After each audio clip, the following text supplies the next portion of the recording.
level pro boxing media, the Fighters Channel, the Trainers Channel, the People's Channel. We got here the one and only Mickey Bay. Mick, man, oh man, did you see the heavyweight bout? Yeah, I saw it. Yep. How you doing, first of all? Oh man, I'm good. I'm good. What about you? I'm doing good. I'm amazing, amazing. You in the West Coast? No, I'm on the East right now. You came back? You came back to Philly? No, I'm not far though. Okay. Yeah. So, are you got like are you fighting anytime soon? Uh, maybe it's in the air. Yeah, it's in the air. I might have a few more in me. It all depends. Yeah, I didn't know if you had a fight date or not lined up. Yeah. I ain't sure. I might. So, You'll be the first one to know. word. How about King David, King Garcia? Oh yeah, we fight next Saturday. Yeah, he got to fight next Saturday. In Leon, Mexico. Okay. Yeah, so I'm gonna be down there with him. Yeah, he got to fight. Se- He Fight got a two. second fight. Yup. Okay. And how's he progressing? Oh, he doing good, man. He doing real good. Next year, you know, next year should be a good year for him. Okay. He should end this year out about 4-5-0 though. 4-5-0. Oh, he'll be that busy, huh? Yeah. I'm gonna fight him every month for the rest of the year. How important is that to start when you're starting up a fighter? That's important, man. That activity because it's like going to college or something. Activity. That's what I think a lot of the fighters is lacking now is activity. It's nothing like the real thing. So when you look at guys like Canelo, Jaime Mungia, a lot of the guys from Mexico still doing it. That's why they got a lot of fights, even when they're young, because they fighting down there in Mexico sometime twice, 2-3 times a month sometimes. So Right. yeah, I want to get him busy, his first 2 years in boxing, in pro boxing. Okay. Okay. Well, ladies and gentlemen, make sure you guys go out your way and smash that like button. Um, so that way we can have more people come and join and improve the visibility of the show, and also make sure that we get into the topic. Get at least 200-300 likes before we get into the topic heavy. But the title is what you think about the fight with Gervonta Tank Davis and Lamont Roach, ending the year off with the bang. That way, uh, Lamont Roach, the 130-pound WBA champion, moving up to face Gervonta Tank Davis. Most likely will be in Lamont's hometown. Um, we'll get into that in a few, but I do want to make sure you guys go out your way. Shout out to all the subscribers as well. Ball out. Salute to you. Um, so he says Mickey Bay always keep it 100. Salute to Ball Out. Salute. I got to. Um, so let's backtrack a little and go off the Jaime Mungia scores his KO over undefeated fighter, and then Anthony Joshua gets KO'd by the IBF champion Daniel Dubois. So let's start there. And obviously, at the end of those thoughts of those, Jaime Munguia called out Edgar Berlanga and much other guys as well, like Caleb Plant. So we could get into touch up on some of those matchups, see what you like. Make sure you guys go out your way and smash that like button. So Mick, let's talk about last week's fights. Yeah, which one you want to start with? Start with Joshua getting KO'd by Daniel Dubois. Man, my brother, he bet on Dubois. Mm. I ain't even do it. I'm I'm thinking Joshua would probably win, but he bet on Dubois, my brother. He told me like a week before that, he like, man, he betting on Dubois to beat. Now I ain't gonna lie, I had a couple of my reasons why I'm like, damn, he might be right, but I thought Joshua had to, I thought Dubois had the style to beat Joshua. I mean, Joshua had the style to beat Dubois. Like they kind of like similar a little bit. But Okay. shit, dude, legit Dubois because I'm gonna be real. Yep. That was a knockout when he fought Usyk. With the body shot. That was a body shot. So he should have been already the champion or unified champion. But Oh no, he gotta undisputed. be something. He would be the undisputed champion. Damn, for real? Oh man. So he'd be undisputed, man. He the real deal then, because he just knocked Joshua out. And I thought he knocked out what's his name too. I like to see him fight that one guy that fought Jared. What's his name? That big dude that fought Big Baby. Oh, Martin Bacoli. Yeah, I would like to see them two fight. Mm, But Dubois want to go straight to the big, maybe him and Fury Usyk. or a rematch with Usyk. Yeah, Oh, I know he gonna want to jump straight to the biggest fight. yeah, but Fury and Usyk are fighting their rematch. Yeah, so maybe fight the winner of that. But dude probably could get back in the ring before that. Why not? Why Damn, not put 98? Why not put 98,000 back in Wembley Stadium? is he from over there? Is he from England? I don't know. I think he's not. He's not from. I don't know. I don't know if he's from England, Yeah, but I don't know where he's from, but yeah, shit, he might as well go back. he's because they did big numbers. But would you advise Anthony Joshua to go straight into a Dubois rematch? What do you think?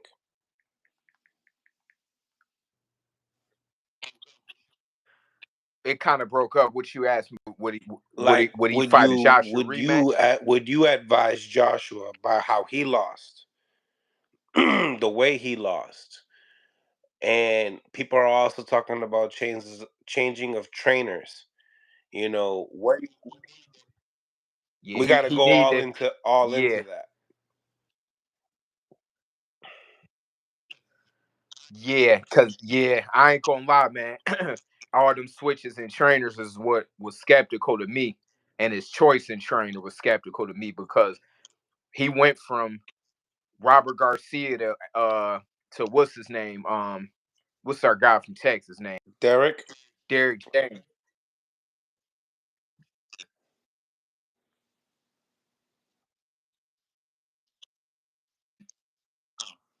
Mm, you're breaking up. You're kind of breaking up a little bit. And yeah, Dubois is from the United Kingdom. Yep, he's from So London. he from over there. He's from Greenwich. Oh yeah, he got to fight there. But I'm gonna tell you what I think Joshua should do. Him and Wilder should fight. Right. Wilder versus But Joshua. next, like they should do it next. Yup. Since they both just got knockout losses, they should fight each other next. It's one of the biggest, like, upset to upset losses to match up against each other in the heavyweight division. Still a big fight. The Both of biggest them. comeback fight for the heavyweight division. Yeah, that'd be big, man. Them two fight each other. They gonna both be desperate for the win. That everybody been wanting to see it. I think that's a good matchup. Yeah, and it's the Yeah, he right need to stay time. away from Dubois. This is like it's now or never for that matchup now.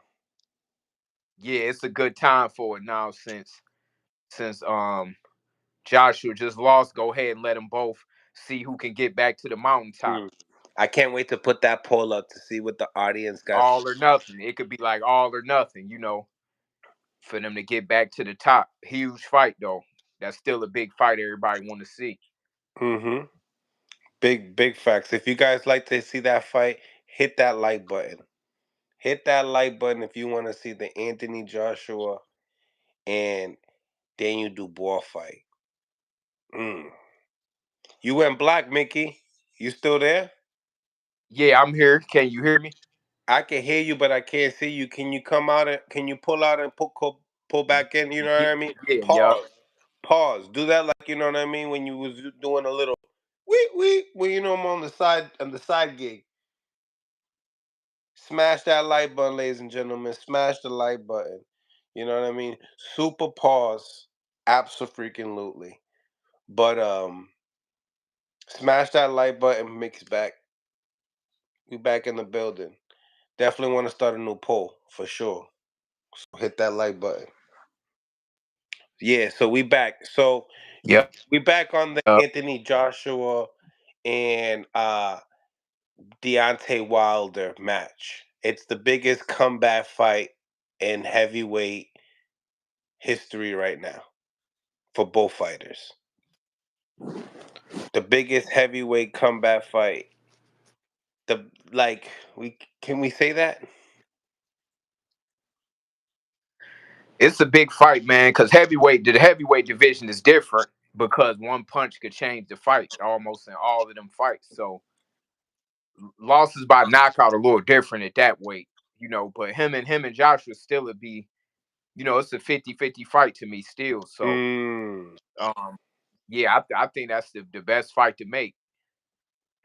People in the comment section both need to retire.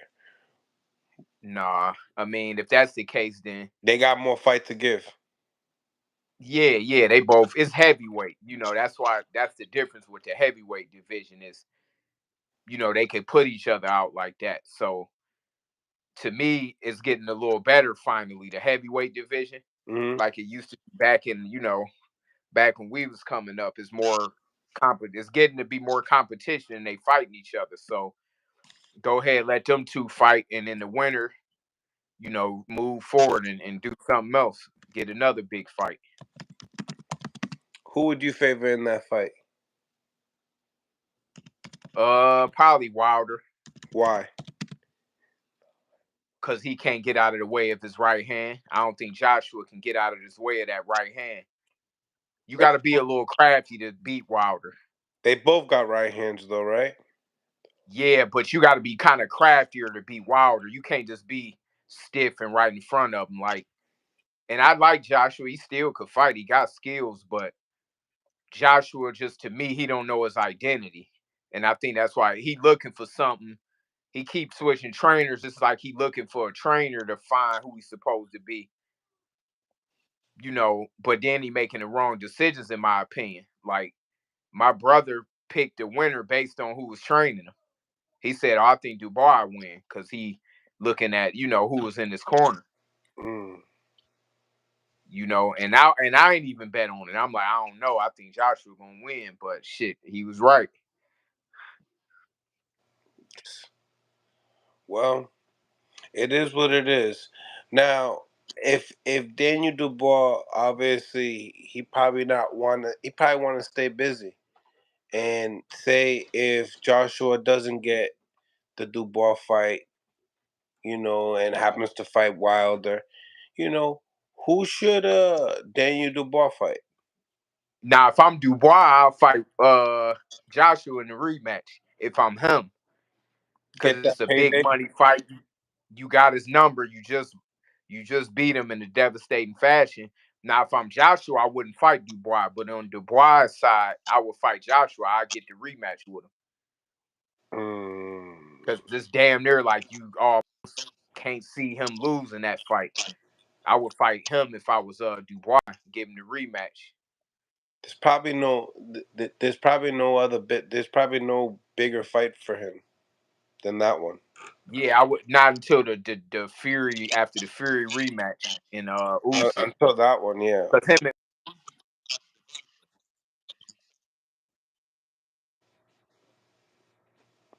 That is that, yeah.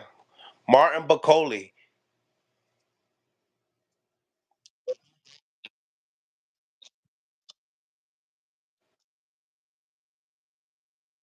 that could fight.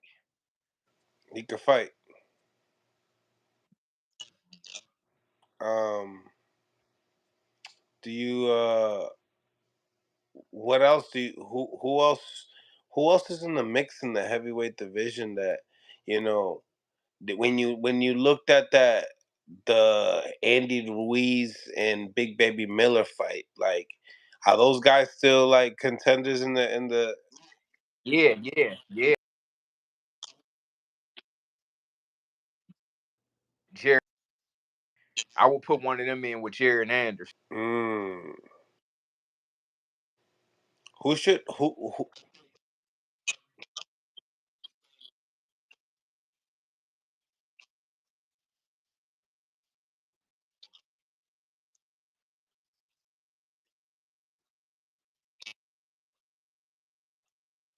I like Jared to fight one of them, Andy Ruiz or Big Baby Miller. mm,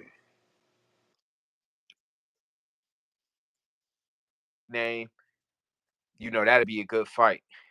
the two big babies go at it. That Who's the who's the better big baby? Jared. Jared, Yeah, I like the Jared. younger one. Jared Anderson. The fight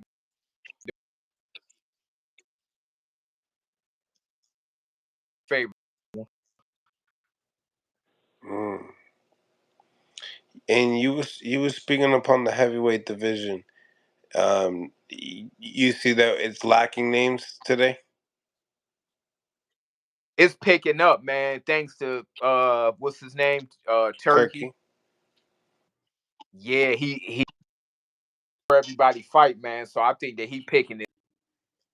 And now you starting to see more and more. You even got my man, what's his name? The big Japanese dude or the Chinese dude, Big Bang Zhang. Bang. I would like to see him and Martin Bacoli fight. Yeah, That's a good fight. yeah, Yeah, I want to see him and Martin Bacoli. yeah, man. They definitely gonna they want that fight. They want that fight. We talked to Big Yeah. Bang Zang the other day. Um, Oh, you say y'all talk to who? You talk to who? Big Bang Zang the other day when I was in. Yeah, Oh yeah, yeah. I like that fight. Him and Martin Bacoli should fight. yeah. He wants all the guys. He wants all those guys. Bacoli's right over him, so he wants that fight. Who would you favor in that fight? Bacoli and Big Bang Zang. Uh Man, I ain't gonna lie, probably Bacoli, man. What I seen in Bacoli, he looked like he damn near could might be any of them heavyweights. Mm, Yeah, he looked like, man. I gotta watch more on him, but I know what Jared can do, even though Jared is young and not that much experience. But the fashion that he beat him in, you know, showed me what he had. Bacoli. So I like Martin Bacoli. Like he might could mess around and he a big dude. Him and even a guy like Usyk, styles make fights. They do. You like so you said that you like Usyk. Here's Bacoli. Look at Bacoli right here. Oh, okay. Martin Yeah, man, that Bacoli. dude. Yeah, he could fight. It's like he got deceiving speed, power, timing. I mean, for a heavyweight, his timing is super good. His timing, right? Yeah, man, he got great timing. Like he might have the best timing in heavyweight other than Usyk. You think so? Yeah, his Got that timing is type of great timing? because he knew where Jared Anderson was going to be every step of the way. He knew when it come with the uppercut when Jared leaned down. No, he got crazy timing. What else? What else does he do good? Because do you think he's one of the bigger guys than out of the heavyweight division as well? Yeah, ain't he? Yeah, what is?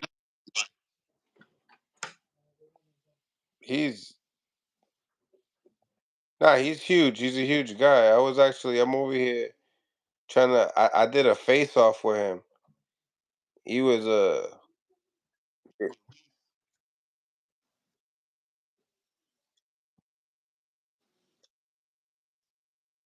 6'8", right? Yeah, yeah, he's pretty big. Pause.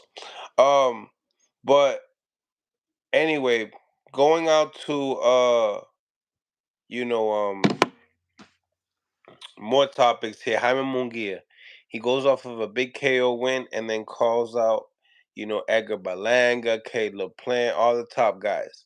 Where do you see, Jaime Mungia line up against the top guys at 168? Leading up to, who really gets that Canelo Alvarez rematch?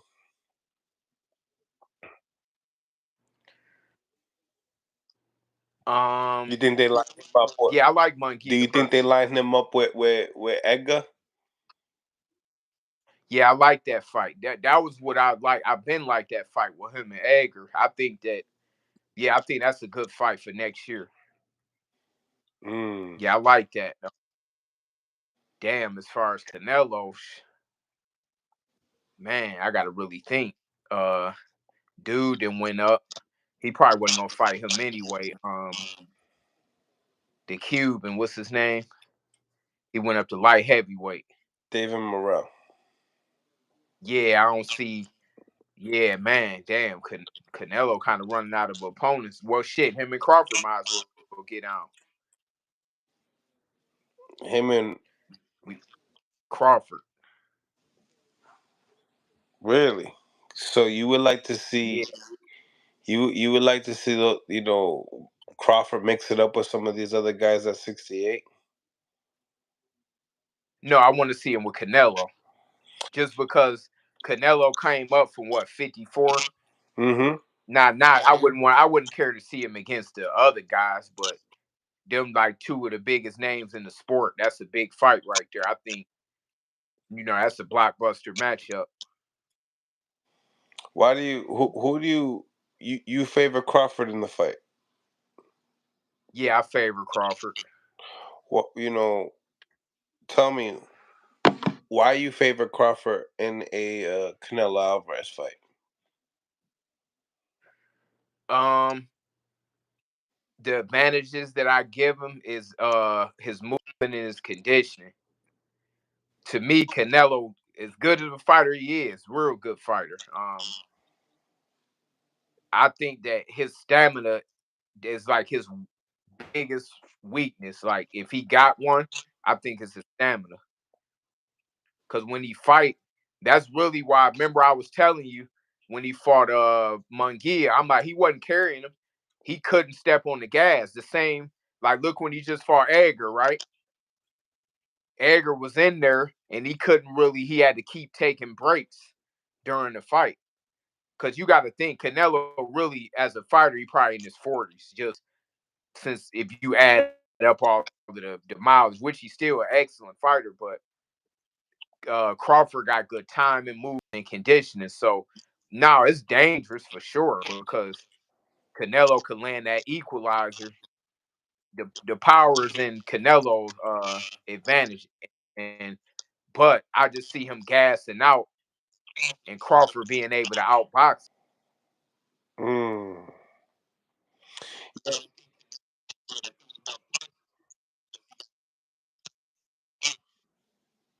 Mm. So we seen that Crawford has went in an interview. He said he highly believes that this is the biggest fight in boxing. He also believes that he has the speed advantage, the arm length advantage. And this is a guy that's coming from a lower weight division than him. That's calling him out. He believes that this is the fight to be made. And do you feel like Canelo makes that fight happen?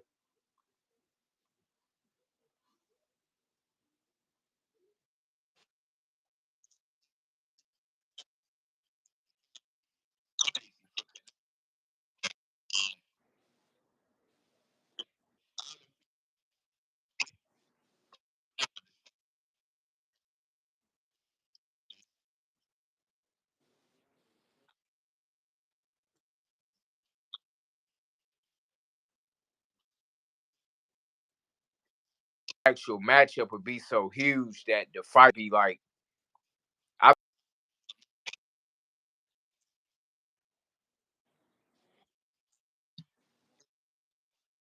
like the big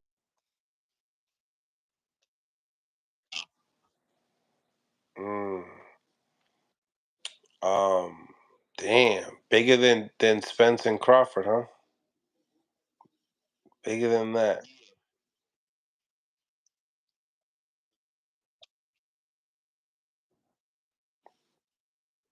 Just just not a. So you think it'll be bigger than Tank and Ryan?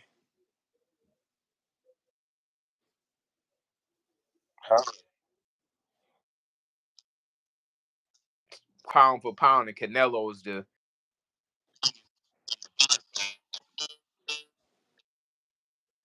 that's the only guy you really could see at least giving a chance to beat Crawford. It's like, damn, who could beat Crawford? Now, when you look at Canelo, is this better? I see people saying my audio. You hear me? Yeah, your audio is going, berserks. Um, Let me leave out and come back in. I I think you sound better now. Oh, okay, that's good. Yeah. Oh, all right.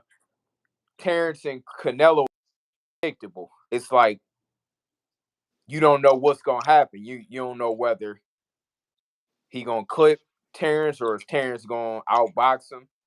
Is he gonna take him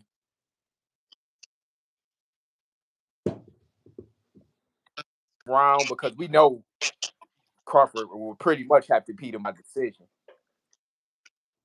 That's how he will have to beat him. So, at the end of the day, that's a fight to where pretty much you don't really know what the outcome is going to be because if he hit Crawford, I mean, we see what Canelo do. I mean, he putting these big dudes down. Shit, you never know. Mm. So tell me, do you really think that Crawford could take a shot from a Canelo? That's the whole reason why I want to see the fight. Is how many can you take, and is whether if you get put down, can you get back up and win the fight? Right. Right. That's what I want to see. I mean, Terrence that good to where I wouldn't mind seeing how he could take the punch or whether he can even land the right punch. Mm. The right punch. Yeah, I would like to see, whether he could get it in because, you know,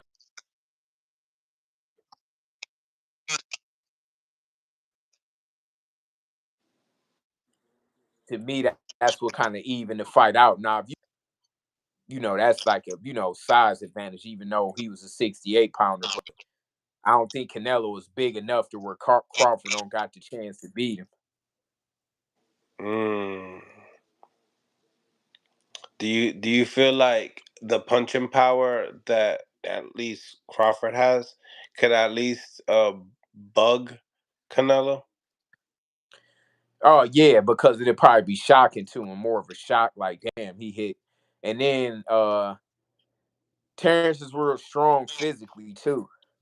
Yeah. Everybody say that about him that been in the ring with him. But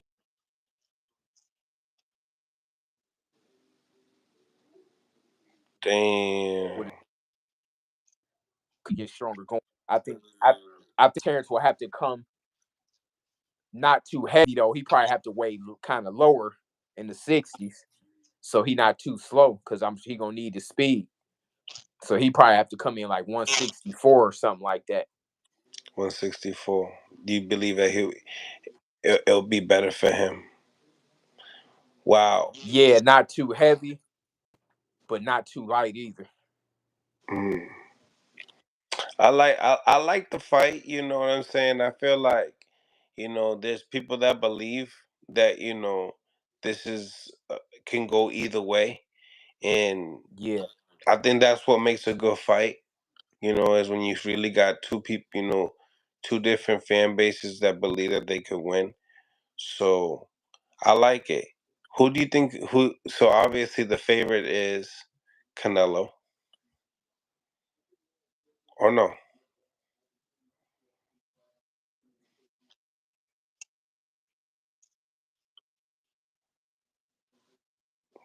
Minus 150. Mm. So and obviously to win the cards on a Canelo, you would have to say that Crawford needs to have, you know, probably has to win at least 8 rounds, right? Eight eight rounds against Canelo because to get a decision over Canelo.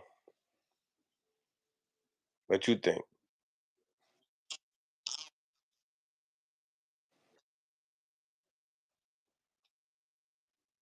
Damn, yo, Mick, your Wi-Fi is basura today.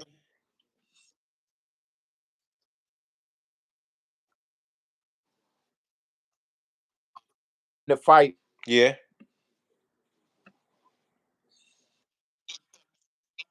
is it me? Let me see. We gotta ask the people. How, I feel like my audio is alright. We It's good now. yours is tripping. It is now. Yeah, yours is definitely tripping. His Wi-Fi is definitely basura. I think he's talking about yours. Buck Bills. Tell me who Mickey's is bad. Give me like 5 minutes, 3 4 minutes. I'm a give me like 3 4. All right, cool. Sounds good. Sounds good. All right. I'll get the call-ins coming in so then we can get ready so we can talk about this tank. And matter of fact, let's get right into it. And then that way Mickey could just jump right into it and we'll get the call-ins right now. Okay? We're not gonna waste no time. We're just gonna go right in. All right. Pause. We're gonna go right in. Pause. Um, so I'm gonna get the call-ins live on Instagram if you guys want to call in and we can talk about this, okay? So subscribe to Mill City Boxing on YouTube.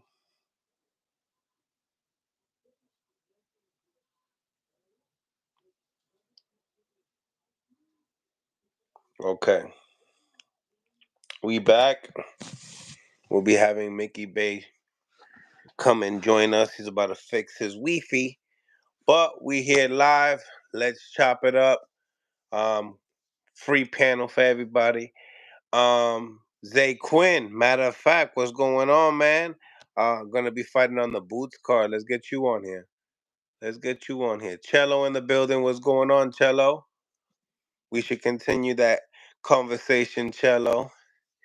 Um, cause yes, we are talking about the um Lamont Roach versus Gervonta Tank Davis versus Lamont Roach.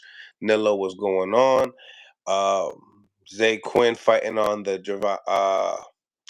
November 9th card in Philadelphia. Boots Ennis's card. Also going to be having Bam Rodriguez on the co-main event, so you gotta like that. Let's be honest, right? Um, how you feel about the Roach fight, Mills? Kind of a fight nobody asked for or wants. Okay, OMAC original. You know, Lamont Roach going up in division, 5 more pounds. Lost to Jamel Herring. Um, a lot of salutes to my guys, Super Zab Judah in the building. Um, let me tell you, Lamont Roach, good fighter, has a common opponent, Hector Garcia. Hector Garcia fought Super. We gotta continue, man. We gotta continue. The work don't stop, baby. The work don't stop. The Hall of Fame is in the house, ladies and gentlemen. The most dangerous podcast is in the building. Want everybody to tune in and get ready. Anything can happen. Anything can happen. Cello was in here and he dipped out of here real quick. He's like, quick. He said, let me get out of here real quick. Super's in here. Put me on the spot. Gabby's gonna put me on the spot. You know what I'm saying? He's gonna make sure that I'm talking the right talk. You know what I'm saying? De Los Santos, you gotta talk that shit to get the shit. You know what I mean? So that's what's up. That's real legend, Birdie, So, Kevin Walsh in the building. What's going on, champ? What's going on, my guys? How we doing? We doing good, man. We doing good. Undefeated Kevin Walsh from Brockton, Massachusetts, in the house. Yes, sir. Yes, sir. We here. What's going on, my guys? Listen, Kev, you last fight KO. Did you KO your opponent, right? First round KO. Tell us about that. How did that go?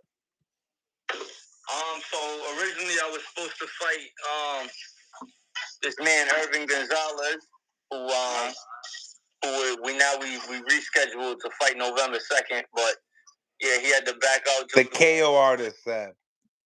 He had the KO artist. He had to back out due to a foot injury. This better.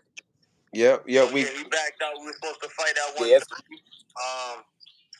We got Zab here and Kevin Walsh from Brockton, Massachusetts. We got here Mickey Bay on the other live as well. Zab, what up? What's up, Mick? Mick, my brother. Oh shit, I'm on your coast right now. Yeah. Are you on the East Coast? Yeah, yup. Yeah, I'm out on the East Coast right now. I'm on the West Coast, Cali, baby. You know where I'm at. Oh yeah, we can't deal with that snow. That's what I told. I was telling you that, George. That snow. Mm-hmm. Keep it. They can keep it. George, he's up there with all. Y'all can keep the snow. I'm gonna be out.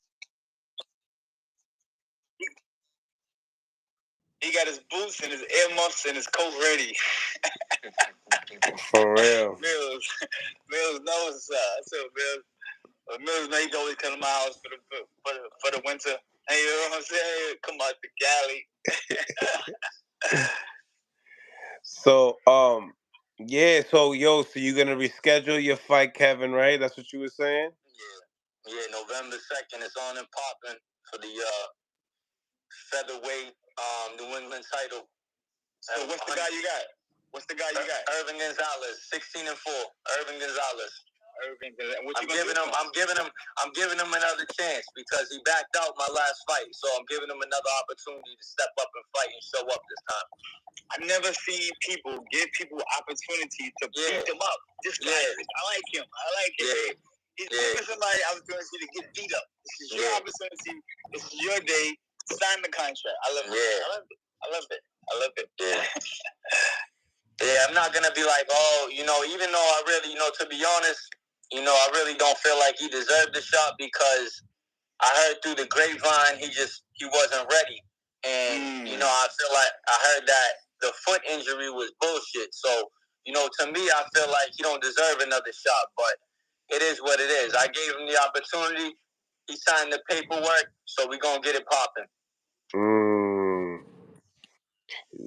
You know what's crazy, Mick? Zab and I, we were talking the other day how like some fighters that they'll fake an injury. Then next thing you know it, when you tell them to fight in 2 weeks, or they'll tell you to fight in 2 weeks, it's like, how'd you get an injury? Like, you know what I'm saying? Like, we fighting in 2 weeks. Like, what does the 2 weeks got to do with anything? You got me already and shit. And somebody say his name talking about a real puncher. Is the guy a puncher? I don't think so. I know I'm a puncher. Okay, he's naming real punches. Okay, too. Okay. I don't know what that means.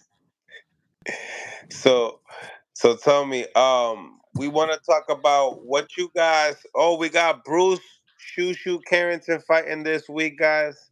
and he's also on the live. So you know we gotta have him on before Champ and Mill City Boxing. But he Bruce Shushu. He's fighting this week in New York. Yeah, we need. Oh, okay. He said, "I'm just watching, bro." Tell him we want to hear Brownsville talk. We want to hear what you gonna do, man. How you gonna annihilate, dismantle? You know what I'm saying? Destroy. These kind of words we want to hear coming out of these guys' mouth. So the first thing, right, is that like, yo, that little interview you did, Shushu, with Keyshawn, fire. Like I was like, oh, he learning from Mills. He's learning. I told Shushu, he's always like, he's a good interviewer, right? But I'm saying like now he doing the interviewing and being interviewed. I was like, yo, good piece from Top Rank. Um, Wish he can come on and chop it up with us for a little bit. I was like, but nevertheless, So good. Is they show under a contract? He might be under contract right now. Nah. I seen him doing some interviews, but you know what? Okay. He's probably locked and loaded. He's probably, getting massages and stuff. No, that's Brownsville. We talk all the time, baby. You know what I'm saying? We got different rules for the game. You know what I'm saying? To everybody else, me and everybody else. You know what I'm saying? I've been doing Shushu since he was a little kid. His pops is my guy. You know what I'm saying? Right. This is family. These guys are our family. You know what I'm saying? So most definitely. Plus, I understand this is the world's most deadliest podcast. I totally understand. I'm not. Nah. It ain't that. Anybody? Nah. No, it is. I don't know what you're talking about. It is. This is the world's most dangerous podcast. 100%. I said it. What's up? You heard?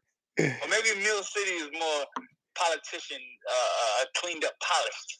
But before Champ, well, we're gonna talk, baby. We're gonna talk that gangster movie. You know that? You know what I'm saying? We going hardcore, baby. I need the hardcore boxing fans. I need hardcore fighters. I need fighters that talk the talk, walk the walk. You know what I'm saying? That's what we about. You know? And preferably, I want to get guys before they become champ. You know? Well, Mickey, right?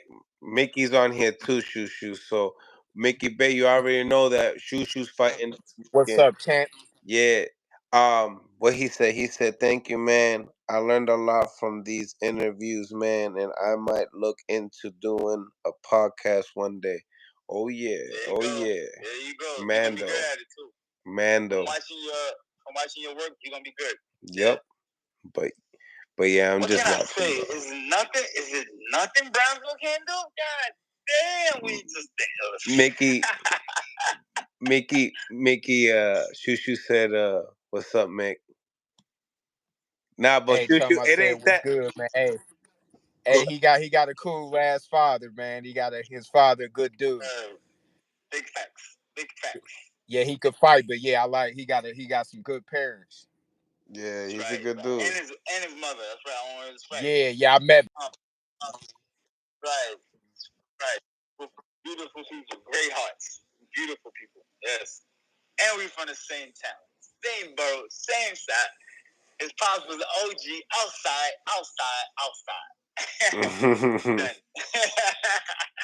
My guy. So yeah, what I liked about the interview was very laid back, just like how he is with us. You know what I'm saying? Yeah, but that's his personality. That's really his real personality. He's like that. He's always been like that. Yeah, laid back guy. Very, So, but when he get in that ring, he turned into. You can name him one of Lucifer kids. You know what I'm saying? He turned to the Tasmanian. He get busy. And it's funny because Keyshawn's saying the same thing throughout the interview. He's like, we have that similar mentality. But what's cool about it is that it's true what Shushu's saying. You getting better at opening up. Like you, Zab. It was back then. It was intimidating to step up to you. Now you're more cool, to approach. You're more approachable. Before, you wasn't approachable. It was hard for you to be approached. So Keyshawn is saying, "Hey, I'm learning a little bit upon that," and he's doing really good at that. And I enjoyed the interview 100%. Eric Kelly in the building. I'm at SOB. Everybody say hi to Dad. Legend, everybody say hi to Dad too. What up, boy? We out here, so we have to please say hi to Dad. What up, boy? What up, boy? You're not dead. Nobody. Where you at? Cali. Get over here. Yo, Mill, my bad, Mill. No, Mill, my bad. Hold on, we outside. Hold on. I'm sorry, my bad, King. Show me this town. I want to see this town. What's up, Dad? What's going on, my nigga? Yo, legend shit, right? When you a legend, this is what happens. When you a legend. How does that? What up, guy? How's that with you? Outside. New York City. If you can. Say what? New York City shit. New York City. Yo, say how does that? That's my nigga. What's good, Dad? Hey, that's my guy. You in New York? What up, Grant? You in New York? I'm in Cali. Ah, damn. I'm like, yo, you ain't fucking with your boy tonight. Yeah, you know it. You see, Bruce? It's all good. It's my You son. see what you missing out on, Bruce? Yo, Bill, I'm sorry. We hijacked your show right now. Nah, you good.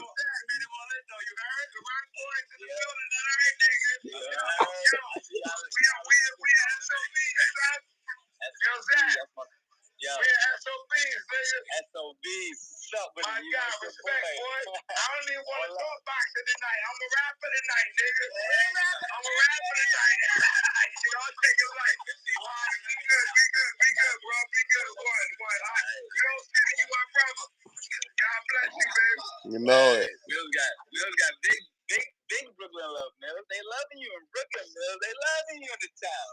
Come Shit. on, man. I'm with the big homie. That's what it is. Yo, Mick and like, yo, listen, Mick, like, I'm from Cleveland. What's up? I'm from Cleveland. We out here. Yo, but you know, yo, the East Coast be popping though. For boxing? Yeah. Oh. Yeah. The East Coast be popping. Midwest and East Coast. That's what Mickey said. Fight night.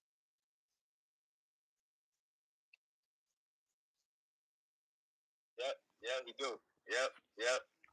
They used to come up to New York. Him and his brother, they used to be in New York with us chilling. They're my guys. Yeah, they used to be up there with us. Yeah, I came. The city that never sleeps. No. Neither did I.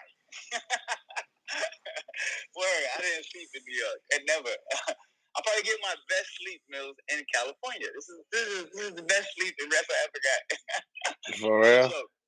Crazy. Yeah, it get wild. It get wild in New York. Philly, it gets wild in Philly too. It get wild. Hold up, don't sleep. California's active.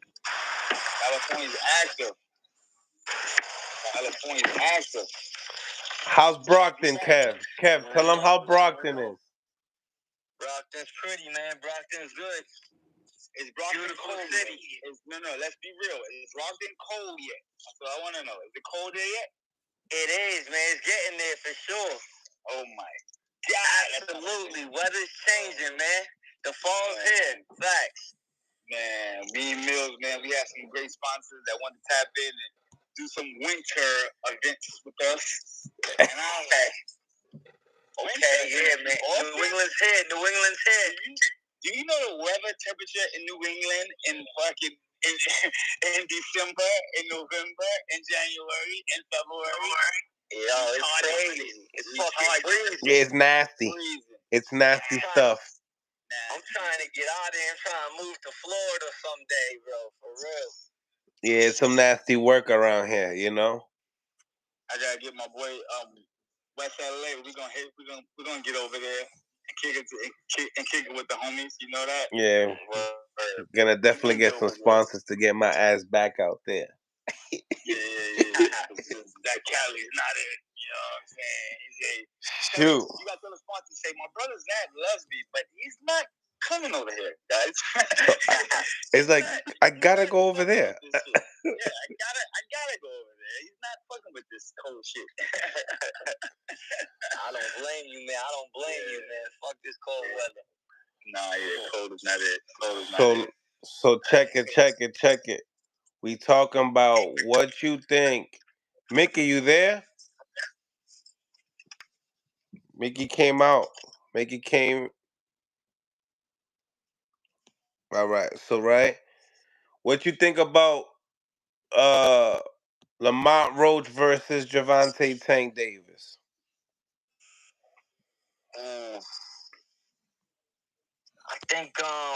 I think it's a good fight, but yeah, man, I like Tank's power, man. I like his power and how he picks his shots. I think he knocks Roach out. Damn, that's it. It's a knockout, ladies and gentlemen. That's it. Yeah, I think it's a knockout for sure. Now, do you think Lamont Roach? Mills, you hear me? Yeah, now I can. Oh, I said, do you think that there's any way Lamont Roach can make 12 rounds with Gervonta Davis? Yes, I do. Okay. I think there's a way. Yeah, it's definitely possible. It's boxing, you know. If he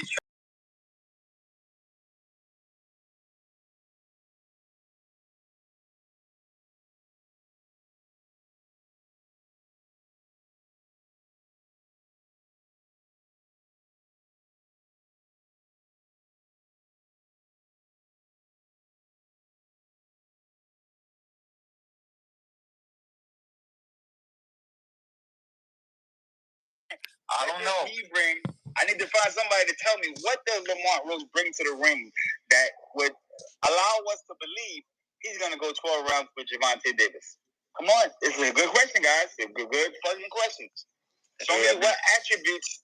Mills, maybe we got to talk to somebody. We got what attributes does this guy possesses that would allow him to go 12 rounds with Gervonta Davis? He's fast. He has speed. He got ferocious power. He's aggressive.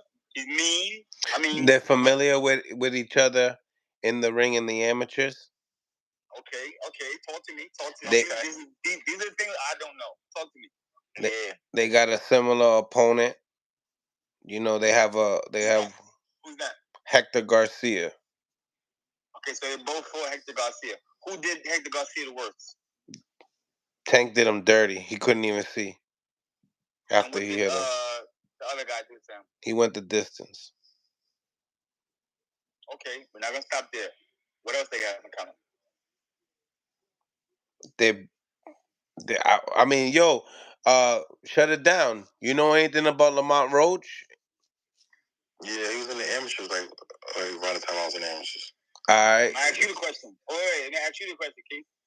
What attributes do he possesses that can allow him or allow us to think that he's gonna go 12 rounds with Gervonta Davis? What?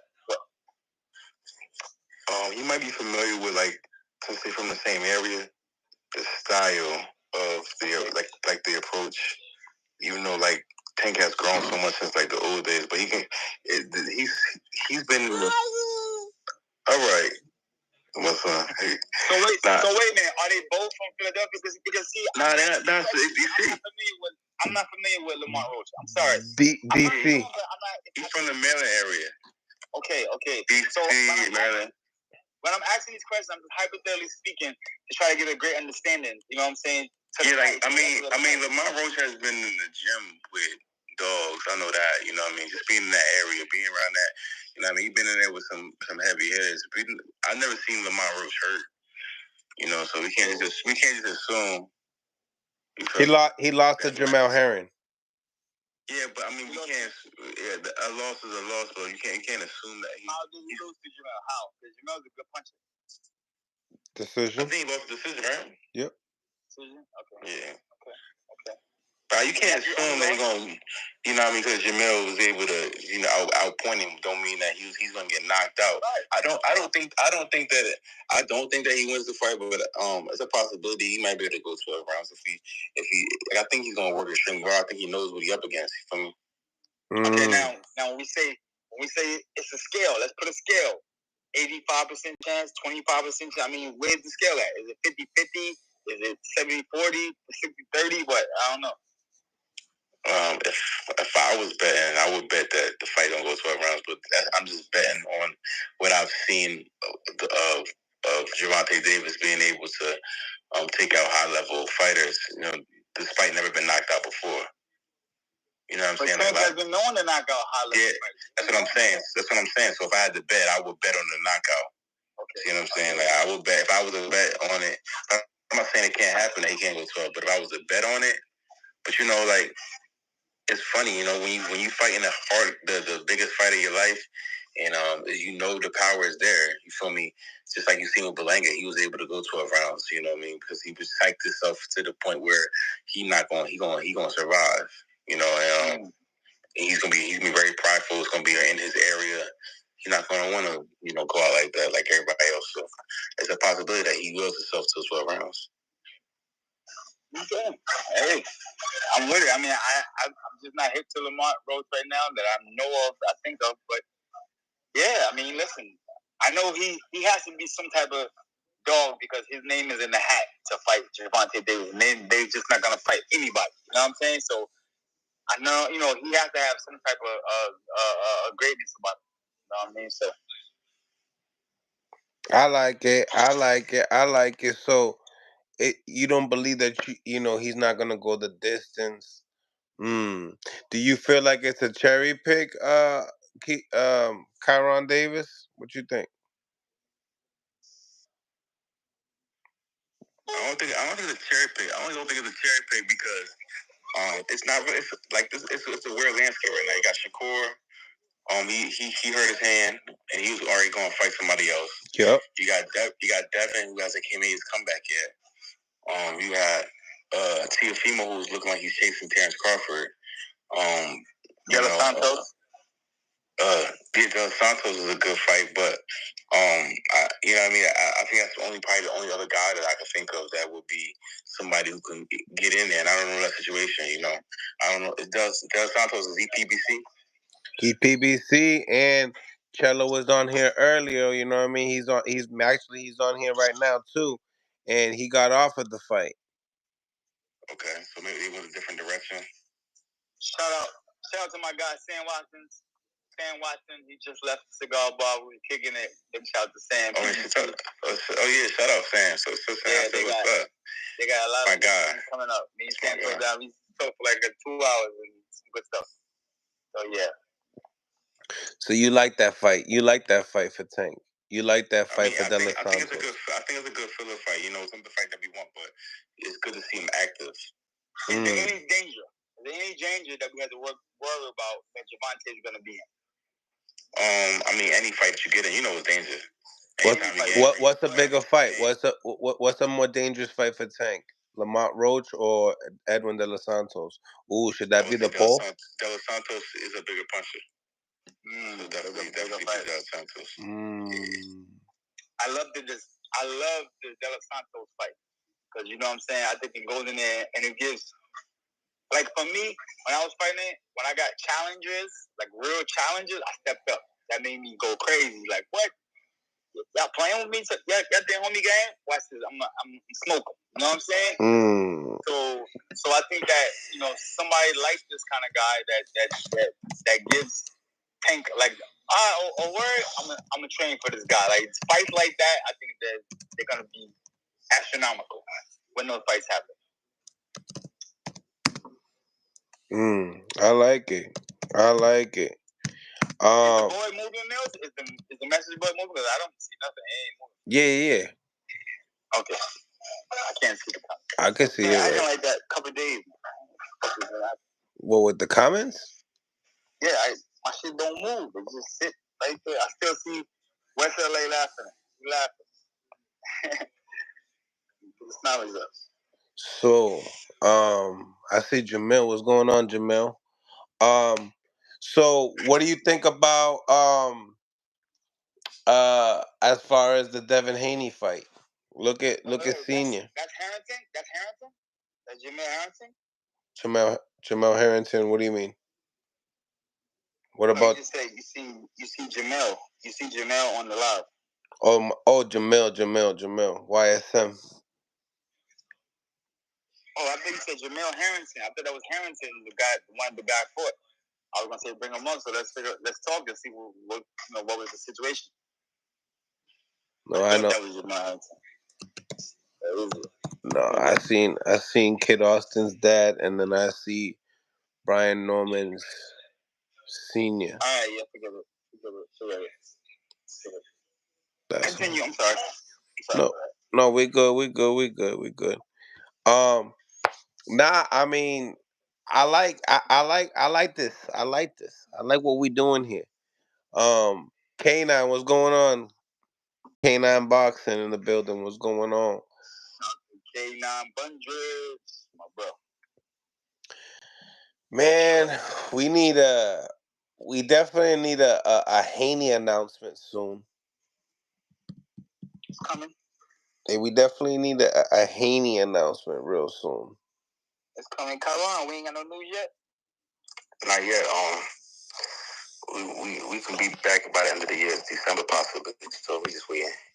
Chiron's been very active on on social media. I'm not gonna lie. Yeah. Yeah, he's been very outspoken on his story time. You want to elaborate about your story time? You've been having story time on Instagram. What's going on? Last night. Yeah. You look like you was in some. Yeah, I was texting and driving last night, and I looked like you was drink. It would look like you was drinking and texting. Like I was like, no.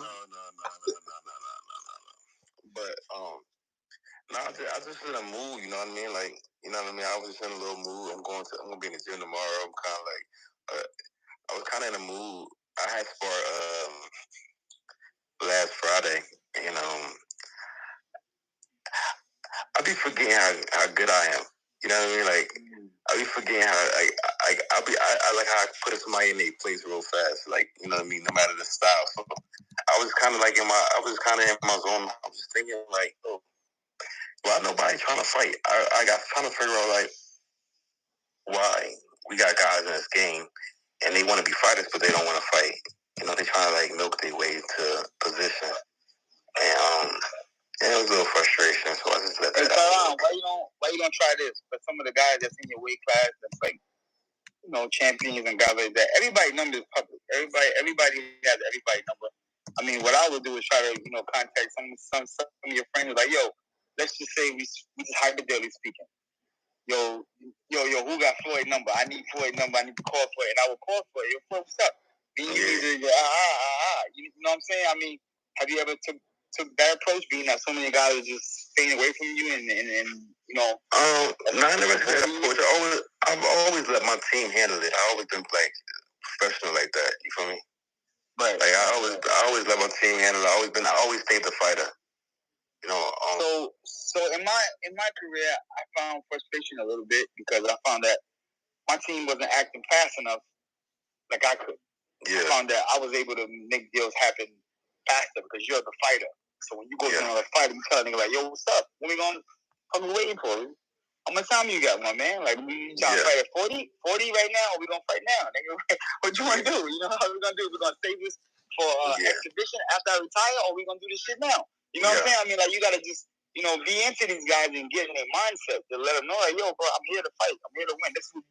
We both signed up for this to be champion of the world. There's no way that this can happen without you fighting me or me fighting you. We cannot feed our family or help take care or win championships. Only way we can do that, we gotta fight each other.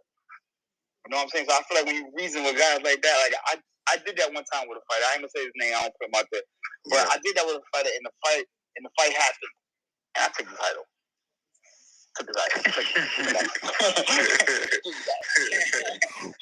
You know what I'm saying? But sometimes things like that is what you gotta do. Like, yo, I'm ready to fight. Like, if I know your manager, I'm calling your manager. Yo, what's up? What y'all doing? Y'all in the bed? Wake up. Let's go. We signed to be fighters. I got to fight for y'all. You know what I'm saying? Like, sometimes you got to step up. And I know how you are, come on. I'm not telling you to take none of my approaches. I'm not saying that. I'm just saying, sometimes what I learned in this game is you got to push the pedal. Got to push the pedal. Well, I tag some people. I tag the fighters in the post. Okay, but sometimes the champions. Now, let me tell you this. I want the champions though. I want the champions. Everybody else about the champions. Like we could fight, but I want the champions. But see this, Karan. Champions sometimes you tag them in the post, they're gonna act blind like they ain't. Oh, I ain't see that. I got too much going on my Instagram. So you gotta post, yo, what up? Yo, what's up? Like, you know what I'm saying? Like, you gotta hit they jack. Yeah. Yo. What you doing, nigga? You know what I'm saying? Like, let's do something. In the comments. That's trying to turn me up. He try. Come on, I feel it. You know why? Because I know you're a great fighter. You know what I'm saying? You're a very dedicated and guy fighter. And I feel like, you know what I'm saying? Like, you know, you're like very soft spoken. And I feel like sometimes, you know what I'm saying? Like, in order to get the big motherfucking shit, you gotta tell a nigga straight, yo, boy, I knocked you out, boy. Yeah. I knocked you out. Like, straight up. Like, what? Who you talking to? I'm talking to you. I ain't seen nobody else around. You know what I'm saying? That was based on opportunity. You know what's crazy? What's crazy is I come off this way when it comes to boxing, because it's like, to me, I respect the sport. I respect how it's worked. I respect how it's done, and I've always respected the sport. And in doing that, I always feel like the sport respect me. You know, and I always wanted to be the person, you know, in the game that, you know what I mean. As a fan, you look at this person like, you know what, he really somebody I want to watch. You feel me? Yeah, it's a good cat. You feel me? So I've always kept it fighting and kept let the business be the business. All of my coaches do the you know what I mean. And he started chirping at me, you know what I mean. I'm going because it can go there. But I'm so serious sometimes. Like I can't play. Like, we're not playing. Like, you start talking crazy to me. Like, you start talking to me the way Ryan Garcia was talking to Devin Haney. It might not be no fight. You know what I mean? Like, you certain things, like, let's keep it boxing. You know what I mean? So that's another thing that's another thing I'll be thinking about, because certain fighters, to sell a fight, they go too far. You know what I'm saying? So I'll be trying. I'll start a fight with what I do in the ring, and I say things about my training camp and how shit's going and how I'm confident about what's going to happen, because I'm always confident. It ain't never a problem, you know. I always feel like it for me, but that's how I deal with it. Man, you better deal with it a different way. Nah, I mean, the fight's gonna happen. The fights are gonna happen. Yeah, but so what I'm saying is, what I learned is that sometimes when you press the issue a little bit, you make the fights happen a little bit faster. Yeah, you know what I'm saying? Like, remember, come on, you're not a fight that somebody's just gonna pick. You're not a pick fight.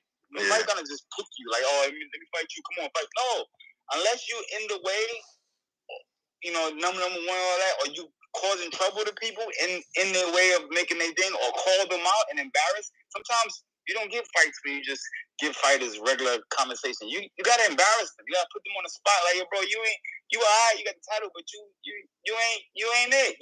Go home and wash my belt right now. Make sure it's clean. Because when I take it from you, it better be shiny. You know what I'm saying? Like, you gotta talk to them disrespectful to be like, oh, word, alright, let's get it. And they talk, and they walk right into some right into a loss. Nah, you understand it, Am I right? You the number one American fighter at 160 pounds? Yeah. And you ain't talking? That's what I'm saying. He's in that. You know what I mean? Right, they can't even. They don't understand everyone else's language, and you're not talking. Come on. In that class. Let's go. Let's go on the line, Mills. Who's the big champion that's in that weight class? Let's go. Who's on top of you? Laura. Pause. That was crazy. Right. That was crazy. Wow. Right. Wow. Laura and who else? Wow. We're gonna get to that. Hold up, Laura Adamas and Genovic.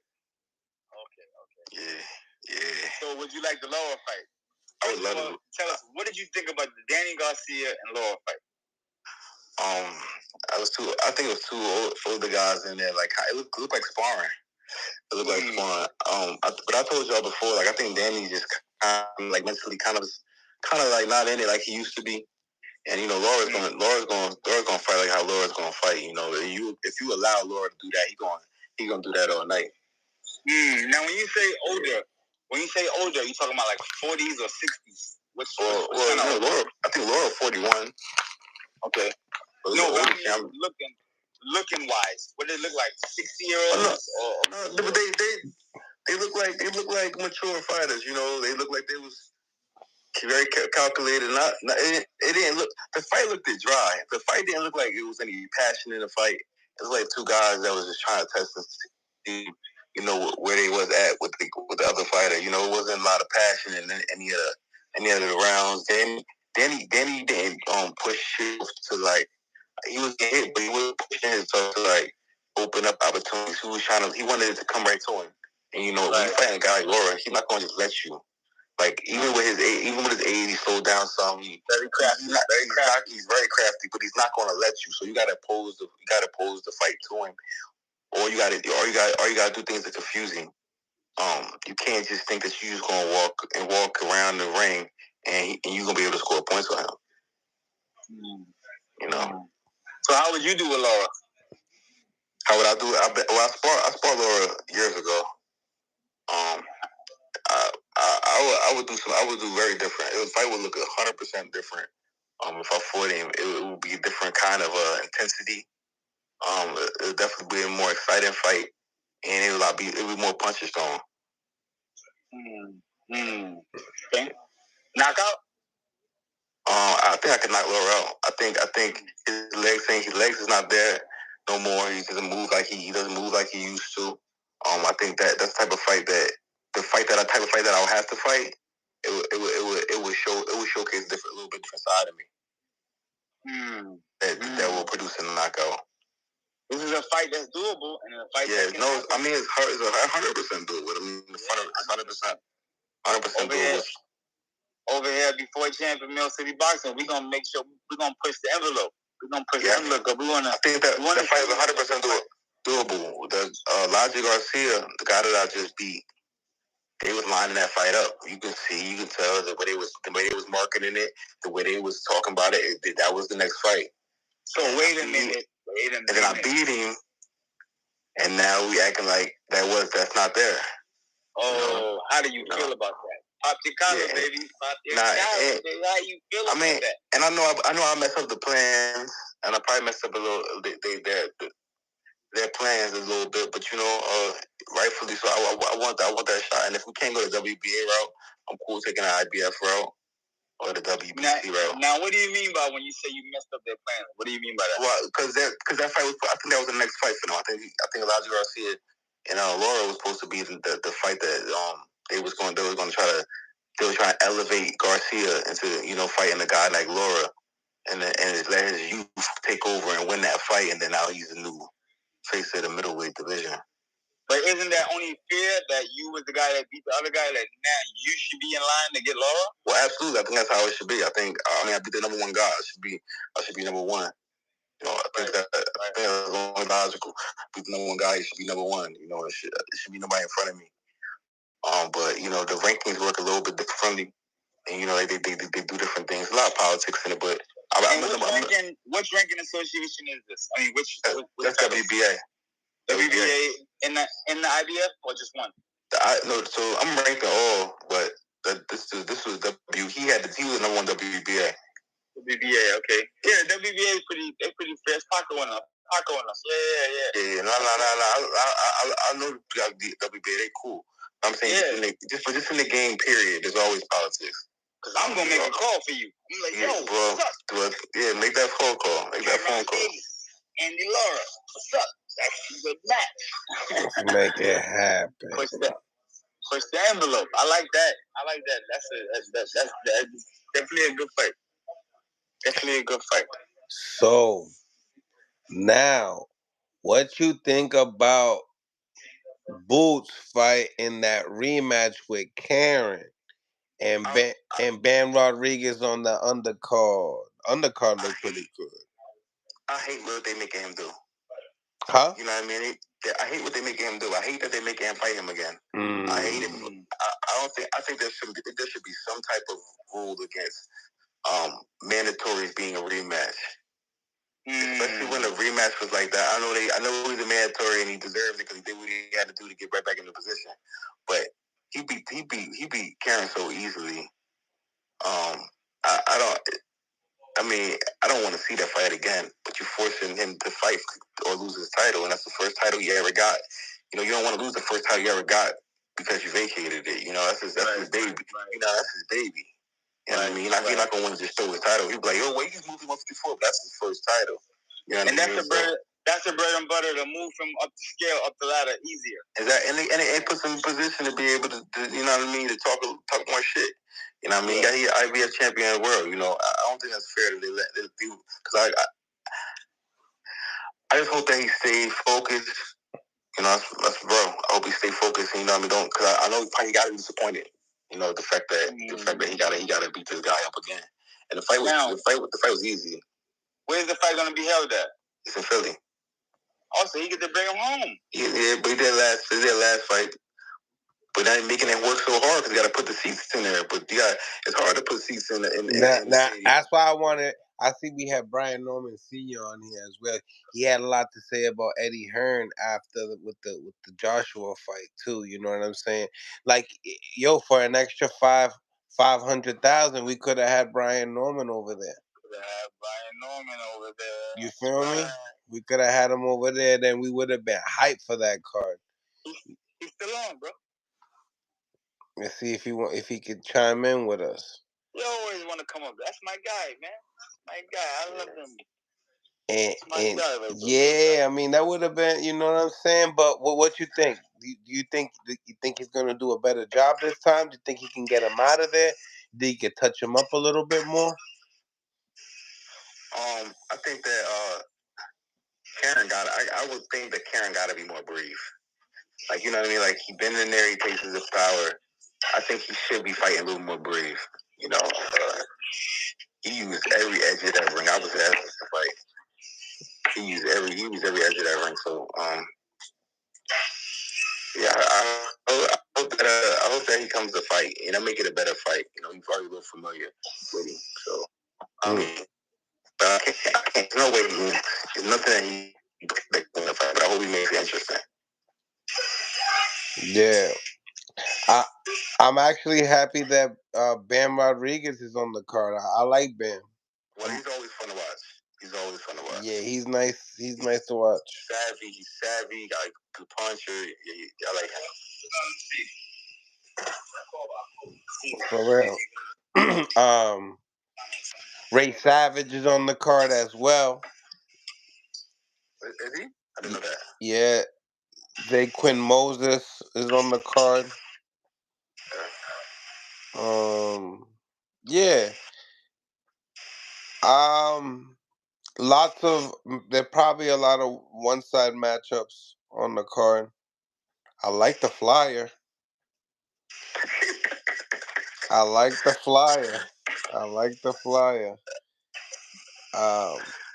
see a lot of KOs that night. You gonna bet down the line? Yeah, that parlay look like gonna be easy. You gonna do all KO parlay? Shit, high, low, all that. But yeah, good little card. I see. You know what I mean? Not much to say. I mean, we want to see what Stanionis has to offer. We're gonna be doing an interview with him real soon, probably this week. See where his is Benavidez supposed to be fighting at Jesse Hart? What?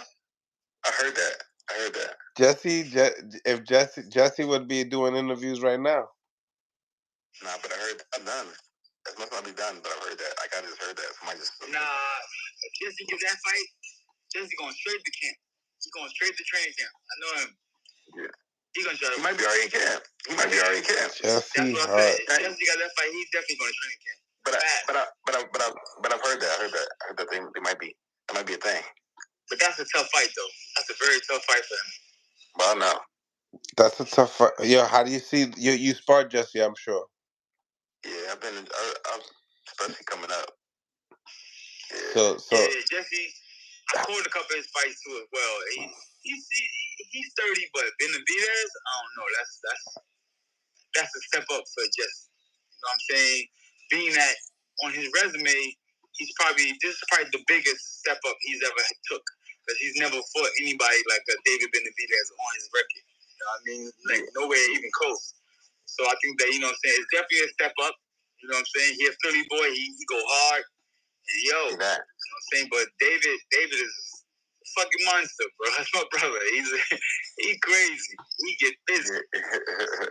Word, David different. Damn. Nah, I think that's a lot of work. I was assuming they fight at 175 if that fight was to happen. I think that's a good little scrap for for the first few rounds. I think Jesse's real good first few rounds. Yeah. And that, but B.O. Okay, you know and I know that could be a dangerous thing right there for him. Yeah. The early engagement. David, listen, when the bell goes, then he coming straight to you throwing fucking grenades. Yeah. You know what I'm saying? Yeah. So if Jesse get caught up with that kind of fight, that might not be the right fight for Jesse. Might not be the right fight. I mean, he got to box. No, you got to box, break him down, and take him the long distance. You can't just.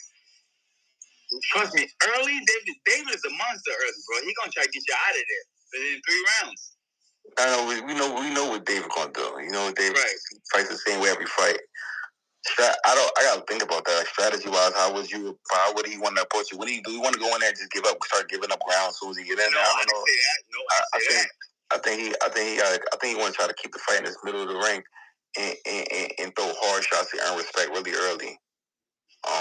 Listen, get in shape, because that's not gonna be a long fight. That shit ain't going 12 rounds. Everybody get in shape, because that shit's not Jesse Hart, David Benavidez on the Gervonta Tank Davis card.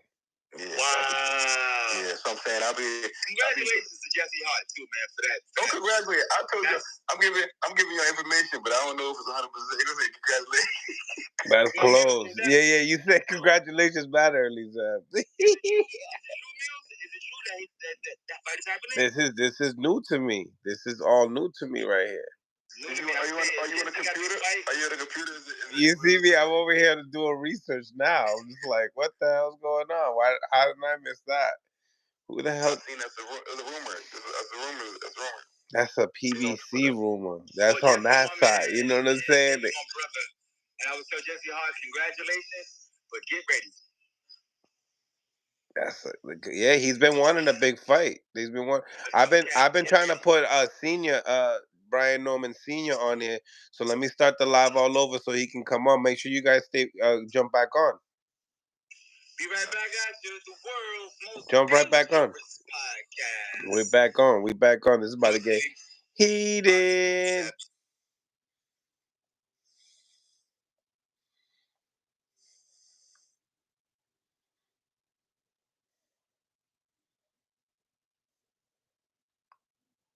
Smash the like button, ladies and gentlemen. Smash the like button. Subscribe to the channel if you guys haven't subscribed to the channel yet. It's your boy Mills from Mill City Boxing.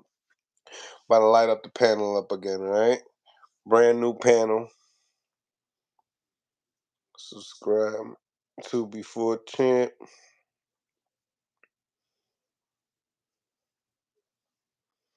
And Mill City Boxing on YouTube. Salute to everybody. Salute. Salute to the L Will. What's going on, L? What's going on, GT in the building? What's goody? Super's back. You know what time it is, ladies and gentlemen. It's about that time. Classes in session. Classes in session, ladies and gentlemen. We here with the legendary Super in the building. There you go. Tag Jamel here. There you go, Carter. There you go. Get Jamel in here. My guy. Salute. Good guy. Set up this new live for Senior to come on here. Let's see, oh, there it goes. Okay, Kai just came on here. Now we getting Senior on here. Full panel coming up. Make sure you guys go out your way. Subscribe to both YouTube channels, Before Champ with your boy Zab Judah and Mill City Boxing. And we here with Kyron Davis, Super Zab Judah, and the one and only Brian Norman Sr. Norman Sr. We here. What's that, guy? What's that? What's that? That's Great Street. Hey, shit, what's that? He like Zab is too gang orientated. What's going on? So Senior, you're watching the heavyweight fight. Like to get what your thoughts were because I seen you real chatty on about Eddie Hearn. Man, look, I fuck with Joshua and everything else. My thing about that was Eddie Hearn getting what he deserved, bro. Like he shit falling apart. He was breaking out of nowhere. You know what I'm saying? I mean, you look at the plays that was made. Let's say Chestnut Chucks. Look at the plays that was made. Conor Ben was miraculously moved to number fucking 3. At number 3 in the IBF. Below Karen, he tried to fuck up Boots' fight. I mean, I don't know what the fuck everybody else looking at, but that's what I'm looking at. He tried to fuck the man up from fighting because he did not try to make a fight with anybody else. No other champions took the fight, but all of a sudden we the only ducks. But no other champions took the fight, but we the only ducks. He didn't try to get the Karen fight because he didn't try to win the purse bid.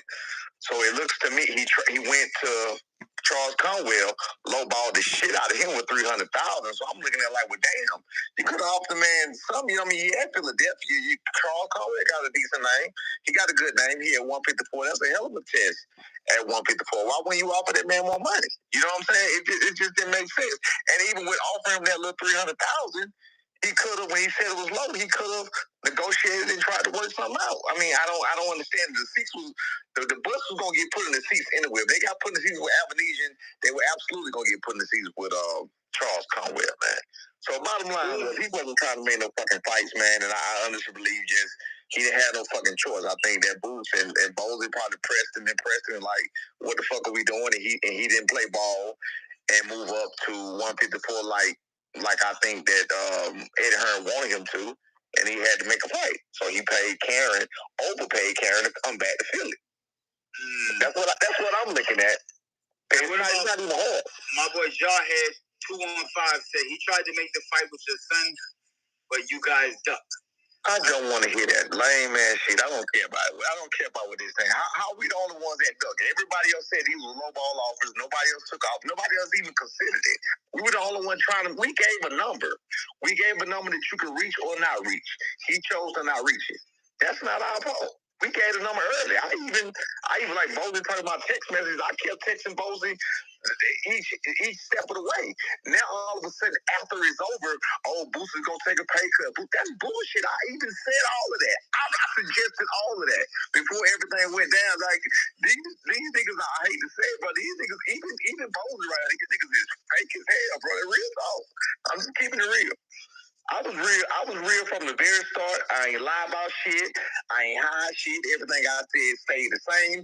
You got Eddie Hearn that came out and said that we called him back. I know y'all heard about it. I told you this on this live. He said that we called him back and asked him was the fight still available.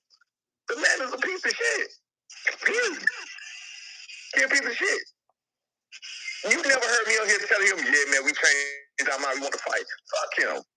We said we was doing them a favor. We said that we'll do y'all a favor. We already got our regularly scheduled program.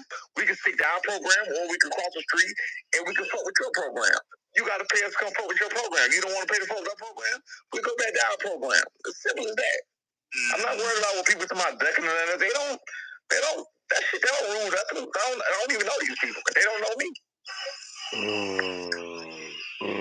So it's fair to say that the offer that you guys was giving was a low ball number and you guys wasn't taking that, and then you guys came back with your own counter offer, and your offer was not accepted. Right? Absolutely. Absolutely. So watch this. The way it's been twisted since it's been over with, it has been twisted so many ways.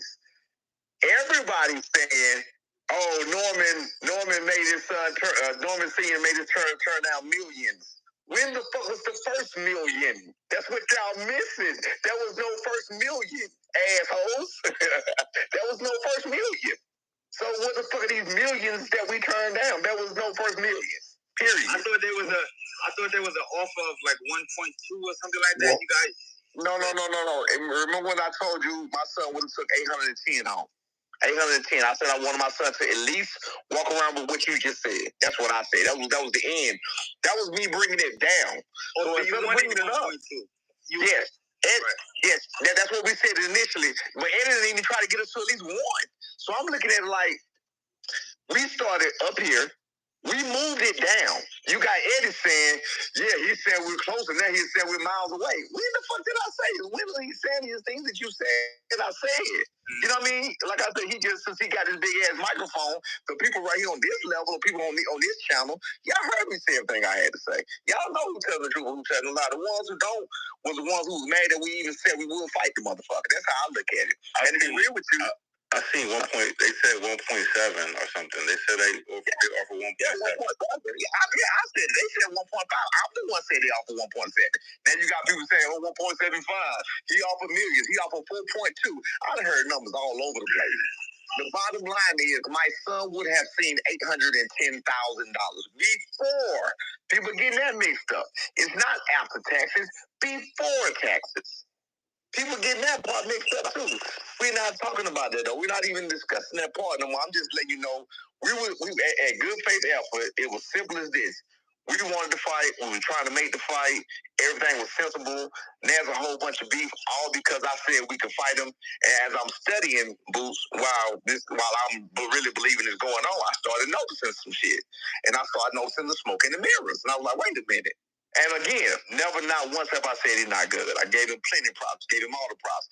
I said he ain't been tested, which he hasn't. I said he ain't been tested. I noticed his best performances. I know who they was against.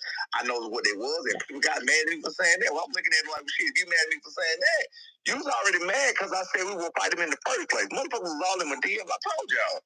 People was all in my DMs asking for addresses. I gave them addresses. I ain't seen one of y'all cut your motherfuckers yet. Philly or not. I ain't seen now Philly motherfucker at my gym yet. And yes, I'll drop the address to a lot of them. I swear. They're coming for me, not my son. They're coming for me. I drop the address and let me know when you pull up. Swear to God. So people were saying that, it got to a point that you wanted that much money because due to you going to Philly and just knowing the circumstances of seeing their body of work in the gym. Watching what just happened to fucking what just almost what they tried to do to Dubois made that shit a little harder to see. You seen that shit? That's wild. That's what I was talking about after the fight. Yeah. Like they was finna fuck Dude. They finna fuck Dubois, but they didn't give a fuck, bro. That's what I'm saying. Eddie Hearn got that. He's a snake, man. They didn't care. They did not care. You know what I'm saying? And that's what we was going to have to deal with. And we already knew that, so it wasn't worth it. You know what I'm saying? We can't say, again, I can only do things in good faith effort. You know what I'm saying? Whether we can knock a person out. We're not saying we're going to knock out Boots. Everybody's saying no shit like that. So we're saying that, okay, if it goes to the scorecard, it's a good fight. There's a possibility, there's a great possibility that if it's, you know what I'm saying, it's a fair fight, we eke out, we ain't gonna let us eke out shit. So, like, why would we even go take that chance? You know what I'm saying? It was simple as that. It was simple, bro. It wasn't even hard. It wasn't even a big deal. Like I said, man, you can see how the man do business. You see how he play ball. This was not about Boots for Eddie Hearn. It became about Boots because Boots didn't play ball in the end. He wanted that motherfucker to vacate, and he did not vacate. He did not make a good faith effort to make him no kind of fight against nobody. Against Conwell, against fucking Karen, or nobody. And they stuck with what they stuck with. So it is what it is. How does the landscape now that we see that Barrios is fighting Jesus, what's his name actually? Diaz Ramos, actually, right? Jesus Ramos. Yeah, Ramos. Yeah, Jesus Ramos. Yeah. I mean, I think that's a good fight. I think it's a good fight, man. I would love to see the fight. Again, I'm a fight fan. At the end of the day, I'm a Boots fan. Still, at the end of the day, I like to see good fights. You know what I mean? You know, I don't know how they took it or whatever. Like you take it as disrespect because I'm telling you how the fuck I feel about what I see, and I don't. That's your personal business. All of y'all. That's all y'all personal business or whatever. But you know, I'm still a Boots fan. I'm still watching as a fan. I'm still look at this and look at that. But of course, I'm looking at it with a different eye. To beat you this time, I never looked at him from that eye to actually beat him, to actually fight him, to actually try to, deal with whatever he got going on. I never looked at it from that eye. And when I did look at it from that eye, like I said, that's when I saw other kind of shit. But, I mean, I think this landscape is good. You know what I'm saying? I think that everything happens for a reason. I think this happened for a reason because I think we may have some other situations occur soon or whatever else. And I think, it's all good. It wasn't. I don't think it was meant to happen. Looking at it, how it went down. You don't think it'll ever happen? You don't think it'll ever happen? Because Eddie's saying that he wants to stay at 147. So, no, that fight is gonna happen. Whether he's at 147 or 54 is two people that we gonna fight before we end this. It's gonna be Jaleel Hackett and it's gonna be Bruce Ennis. Those two people are two people that are gonna have to get this work regardless. That ain't saying there's no disrespect. They're just saying they're keeping it real. Those two people we gotta see. You know what I'm saying? That's again, it ain't gotta be personal. It's all business. Like I said, we want to be the best. We want to be the best. They want to be the best. Their campaign is the best, and they have reasons to believe that's the best, and that's all good. But that's like I said, that's all we doing. We just trying to be the best and fight the best. But again, looking at it now, I don't think it was meant to happen at all. On November the 9th. I don't believe that at all. I don't think it was like I said, by the universe. I don't think it was meant to happen. But it definitely will happen. Is it more upon like just what has happened in the gym or for the title for Boots? And then for Jalil, what's the reasoning? No. Okay. With Boots, okay, for example, I came on here on this show and I asked a million people. Not a million, I asked a lot of people. I was like, a million. You're right, a million. Right. Did you ever see him hurt? Did you ever see this? Nobody, everybody said no. Bozy comes out with that bullshit. I didn't even know he Kyron just left. Huh? Yeah, it's cool. Bozy came out with that bullshit and said that he dropped beat. And I was like, what the fuck? Like, I'm looking like, wait a minute, what is this about? So I'm going to B calling me. I'm like, bro, I don't know what, but they trick wild. And they're like, I didn't even know he was like that. So then B was all like, what are you talking about? My son never touched a camera. I was like, what are you talking about? And then Bozy said something about a low blow. And B was like, you remember when he hit me in the nuts? And I was like, ooh. I'm like, what the? No stops, no drops, no nothing. He hit him low. It was simple. My son didn't go down. Nothing happened. So I'm looking at it like, damn, bro, you world class and you got a world champion and you hanging on to a low blow that didn't even drop him. You hanging to a low blow that he hit him with that I literally forgot about. Then once he said that, then you got everybody in their mama saying, I was there. Yeah, I saw when he hit him with a low. I saw when he hit him when he dropped him. Well, where the fuck was y'all when I was asking, when did y'all see him hurt? Where was y'all at then? This shit is bullshit. Kyron just left too, man. He said, didn't Kyron seen it too, right? He said he seen it. I heard him on here. He said he seen it. That's bullshit. Yeah, Kyron said it. Yeah. He's a fucking liar. I'm serious. I said to anybody face, I came on this show. You heard me asking people. You heard me asking Greg Hack. You heard me asking people. Did you ever see my son hurt? Everybody said no. You ever see him drop my son? Everybody said no. Now all of a sudden you got 12 people per YSM going on his Philly tour through the fucking gym, bowling gym. You know what I'm saying? Mind you, we went there. We went to their hometown for this. So again, we blame ourselves for that. We went to the hometown to get this. You know what I mean? We went to their hometown to get this work. I don't regret it. We don't regret it at all because again, we learned a lot from it. Bozy still helped us out a lot from it. Boots helped us a lot. So we don't regret it. My thing about it is the whole thing just got fucking turned upside down for absolutely no reason whatsoever. We just been 1,000. That's it. Like we just motherfuckers just can't keep it real. But they always got it. We give them something. They got to add sauce to it to make it sound better than what it is. But hey, it is what you see what Quad did. You know what I mean? That's what they like. I'm looking at like, well, damn, bro, Philly niggas is not looking good right now. And that ain't no disrespect to Philly, but I'm like, the way y'all moving, it's not looking good. Chop, Corley in the building. Say it again, man. Chop, Corley in the building. What's going on, Chop? What's good? Chop, what's up, Chop? Hey, Chop, what up, Super?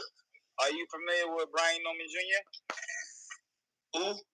Brian Norman Jr. I heard of him. I'm not familiar with him. Okay, are you familiar with Boots? Oh, yeah. Okay, what do you think about Boots? He's very nice, very, very skillful, man. He's slick like grease. Okay. You don't know the other guys, so it's hard to ask the question. Yeah. You don't know him, yeah. Well, that's Brian Norman Sr. right there. That's his dad right there. What's up, Pops? You got a bit, dog. Yeah, and yeah, we just trying to just get some suggestions. I mean, what do you think about Boots in the shop? I think he needs to be tested. He needs to fight a top fighter. Senior likes that. We get him somewhere. Look at that. Pops. I mean, they want to admit that. They haven't chosen no tough opponent for Boots yet. People want to admit that his team, Chiron's back. they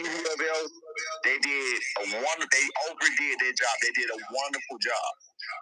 You can take it how you want to take it. They did a wonderful job. They fooled us all. And I'm not saying about fooled because he is good, but they made us think he was amazing, more amazing than he is. You know what I'm saying? Right. Because again, he's doing this to all the 32 people, and he hasn't been tested against one person. I went and watched every fucking fight I could possibly fucking watch, and not one of them. I'm like, well, god damn it. You know what I'm saying? You know what I mean?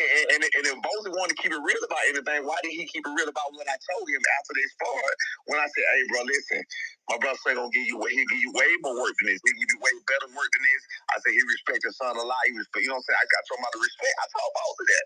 You know what I mean? I told myself he got a lot more because I look at the individual, like how we go by the eye test and shit. So I'm looking at my son. I know damn well my son's sitting there. If I know my son is sitting there not doing what he normally does, then there's an issue. You know what I mean? But it is what it is, man. Damn, man, this is it, man. A lot of big fights coming up, man. Man, after weeks and weeks of promoting this fight, I mean, we definitely want to see Brian Norman Jr. fight. You know, we definitely want to see. It wasn't meant to happen, man. You'll see. It wasn't meant to happen. It was what it was. It wasn't meant to happen. Man, but it's just so bad. It's just so sad for boxing because I feel like the fight fans are the only people that get robbed of seeing a great fight. You know what I'm saying? Bottom line, you'll see. It wasn't meant to happen. Trust me. It's going to happen. It was not meant to happen on November the 9th. Okay. So you just so let's go like this. Hypothetically speaking, the fight doesn't happen. You guys gotta chase all the way up. Oh no. The fight gonna happen. We gonna fight him. We coming for him right now. No matter what, we coming for him. We want that. We want that work. We gonna. My plan. I ain't nobody. My plan is to have my son do his own thing, have my son create his own buzz, have my son, put out stellar performances where he has to be noticed, where he has to be reckoned, where people are calling for it, asking for it, and everything else. Then possibly, again, this is my plan. Then possibly we can go back to top rank. Like you have people asking, "What did his promoter?" Because that wasn't our fight. We had whole nother scheduled program. Like we wouldn't chasing him. So then hopefully we can go to top rank or whatever else and possibly give a homecoming fight because I also heard his father say they would be willing to fight us in Atlanta. Then we can get somewhere. You understand what I'm saying? We can work that out. We can fight for a lot less money, or I'm not gonna say a lot less money, but you know what I mean. We can fight for even the same amount of money, but it would make more sense. If he's that confident and everything else, it would make more sense. And that's what it's all about. It's just all about making sense. Simple as that. You know what I'm saying? But we're definitely gonna get that work no matter what. We're gonna get that work. That ain't going nowhere. That ain't going nowhere. I don't give a shit who does what. That fight now, we gonna get that. Okay. Yeah. I forgot we had the guy, the coach, he was from that campus now. I don't see where he went. He left. Yeah, but man, we want it, man. But hey, I mean, I'm glad they was able to work it out. I don't believe it was in good faith. Like I said by Eddie Hearn, I think they worked it out. I think that Boza and Boost was probably sitting there looking confused. And Eddie Hearn had already gotten or thought he got what he wanted, and that's that clear line of sight for Conor being in that title. And I think they were probably like, all right, so what the fuck are we supposed to do? That's what I see. That's what I foresee. I mean, it was nothing else. Like I'm serious. We were all thinking there was some kind of plan. The way things was moving, you would have to think there was some kind of ace in the hole or some type of plan. There was going to be some type of voila type shit. But he didn't try to get him a fight. He never tried to get him a fight. So that's like I said. I'm thinking that they pushing it and they made that fight happen, man. And they used Bam Rodriguez to boost up the lack of enthusiasm for the Karen fight. You know what I'm saying? So everybody they use Bam to get him on. I mean, you got to think outside the box, and I'm not saying that's what they did. Simple as that. So they went ahead and shot Karen. I mean, that man ain't got a lot of money. You know where they from. So they, he's loving to have that money. They shot him extra money to come on back and bring his ass back on over here. You know what I'm saying? I mean, that's what it was. But again, Eddie Hearn is a piece of shit. It's just funny how people trust Eddie Hearn when they want to trust Eddie Hearn, but then they don't when it comes to other fighters. Like your favorite fighters, Tank. Your favorite fighter has told you this man ain't shit. He told you with Conor being, he was gonna allow him to fight dirty. These people tell you, Devin Haney just told you the other day, hey bro, he act like he your friend. He'll say, you see the shit. He's telling these people dealing with him. You see him firsthand. Tell y'all something that you know for a fact is untrue. Went on there saying that we asked for the fight, that we can't call him back, asking was the fight still available. When I'm still on this motherfucker screaming I was on this motherfucker screaming every day, like, bro, what the fuck? We ain't asking for no fucking fight. So I mean, he a piece of shit. But hey, look, people believe the white man when it's convenient. Let's say this. Let's say after this fight with Karen, after Boost take care of business with Karen, anything like that. Let's say Eddie Hearn give you guys a call and re-offer the match. Would you? Did you hear what I said when I said I'm gonna try to work it out? He said they would be willing to fight in Atlanta, and I'm gonna try to see again. That's just me talking. I can't speak on the future because I ain't got no power to be making no fights. I ain't got no power. I'm not. You know what I mean? So I ain't got no power to be doing none of that. But I asked my son, so that's why I got the okay to even say this. He definitely wants to fight. You know what I'm saying? I had to stop with some of the shit I was doing and some of the shit I was saying because that wasn't what my son wanted me to say. You know what I mean? And it is about him. So I was like, you know what? Okay, cool. So I made sure, hey, look, bro, is this what the fuck you want? He would say, yeah, I want it. We got to get that fight. I said, all right, bet. Well, we're going to try to do it another way. You know what I'm saying? And if is it fair to say that if you guys take it to Atlanta, you guys would take the $800,000 to fight Boots? I'm not going to negotiate that on this motherfucking live. Come on, man. I'm just saying, you know what I'm saying? I'm not the person. Listen. Right. Look at who you talking to. I'm the father. I'm the trainer. But that's gonna be up to my boy. That's gonna be up to the management. That's gonna be up to all of them people. I can't say that. I can't make that decision at all. Yeah. I mean, you know what I'm saying? Just my perspective of it, you know what I'm saying? When a fight is, especially, eager as you guys are and knowing you guys can do it. Level heads think alike. Me and you, level heads think alike. Right. But again, I'm not the one to make the decisions. Level heads, with me and you right now, think alike. I'm going to leave it at that. But I'm not the one to make the decisions. Let it be known.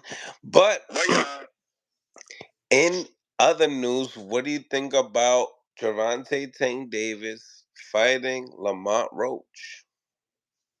I mean, what you think about the fight? At this point, I was a critic. I was a big critic of Gervonta and his opposition. I was a big critic of Gervonta and his opposition. But at this point right now, what the fuck is he supposed to do? He ain't really got no choice. You know what I'm saying? He got to do what he got to do. You know what I mean? Like I said, just, everyone's ducking, you think? Look like it. It look like it. It look like it. Yeah, at this point, you can't You know what I mean? Like an example, when you have a fighter like Ennis, where you have people saying, "Yeah, I'll fight." You don't hear that shit on Tank's side. And nobody says, "No, I'll fight." And nobody saying that shit. You know what I mean? So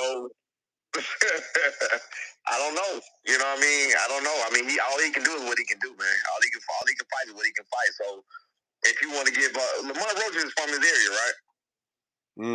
Around that area, DC area.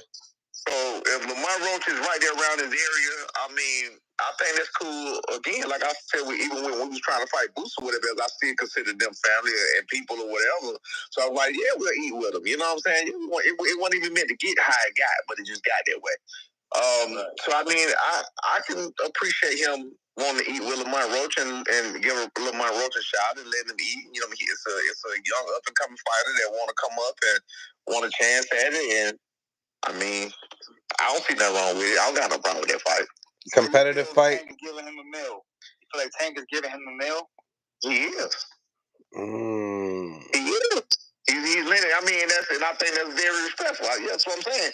It ain't no problem with eating together. It ain't always got to be beef. That's what I'm saying. Like, even with our situation, it don't always have to be.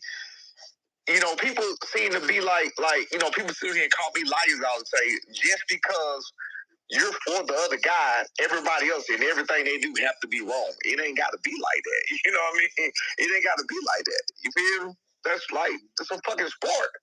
It ain't that way in basketball. You fucking two teams play each other. That don't mean we more the enemies for fucking life. You know what I'm saying? So again, I think he giving them he giving them a bone and he giving them opportunity.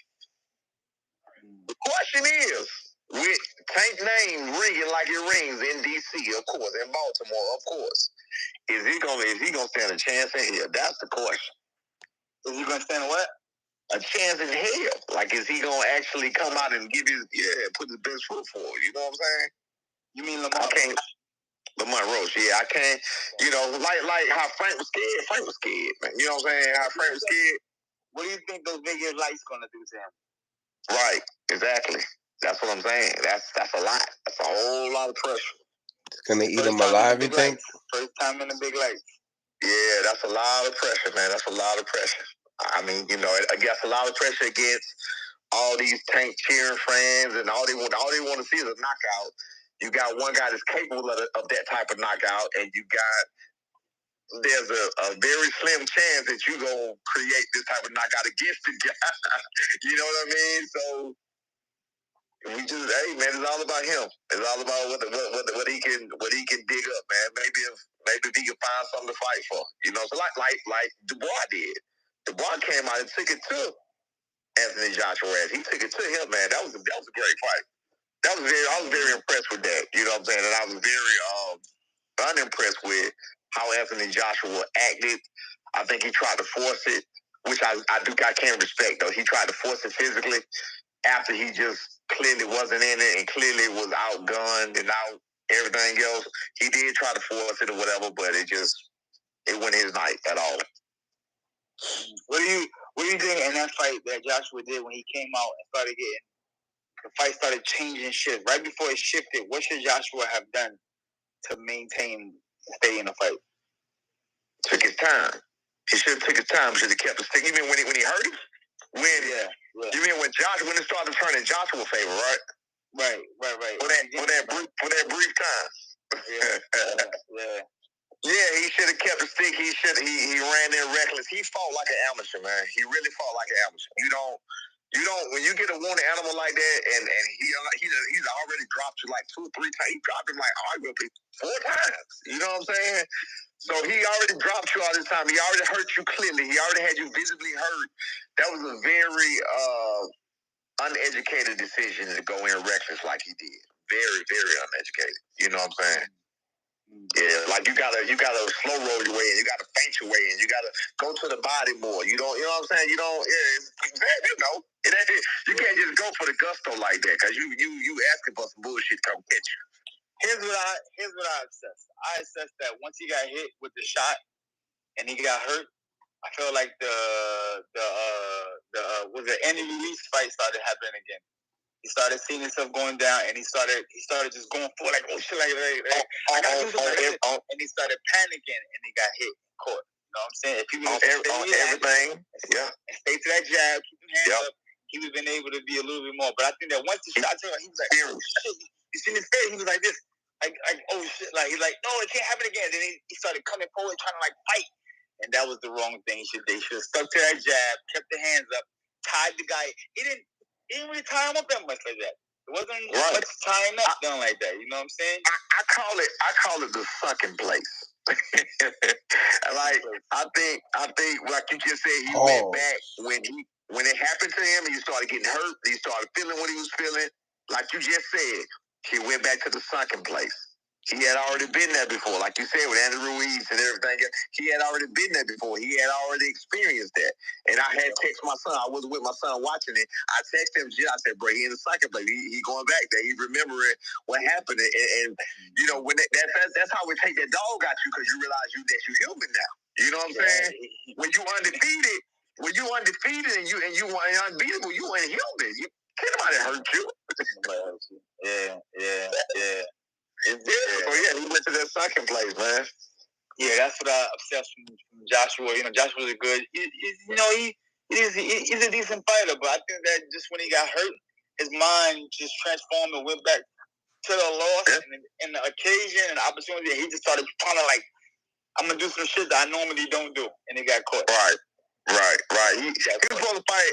For him to have the experience and be who he is, he's supposed to fight with a lot more maturity in that. Yeah. You know what I mean? Yeah. There was no poise in that fight. There was no poise. No. Like he never changed the pace of the fight. Right. You know what I'm saying? Like when a motherfucker coming at you like that, you gotta change that pace. You gotta grab him, tie him up, walk him around the ring, walk way over to the other side. You gotta come to me and start this shit again now. You know what I'm saying? Absolutely. That's called ring experience. You got that ring experience. So you tie him up and the rest steps in with that. You start walking your feet all the way the fuck over there. Now I'm gonna stand there and let him walk to me. Right. That gives me more time to relax and give me more time to get my game plan ready. You know, but a lot of guys don't have that experience. You a smart, because you sound like a smart fighter, and that's what I'm telling you. I'm looking at him. He did nothing about what he did look like a smart fighter.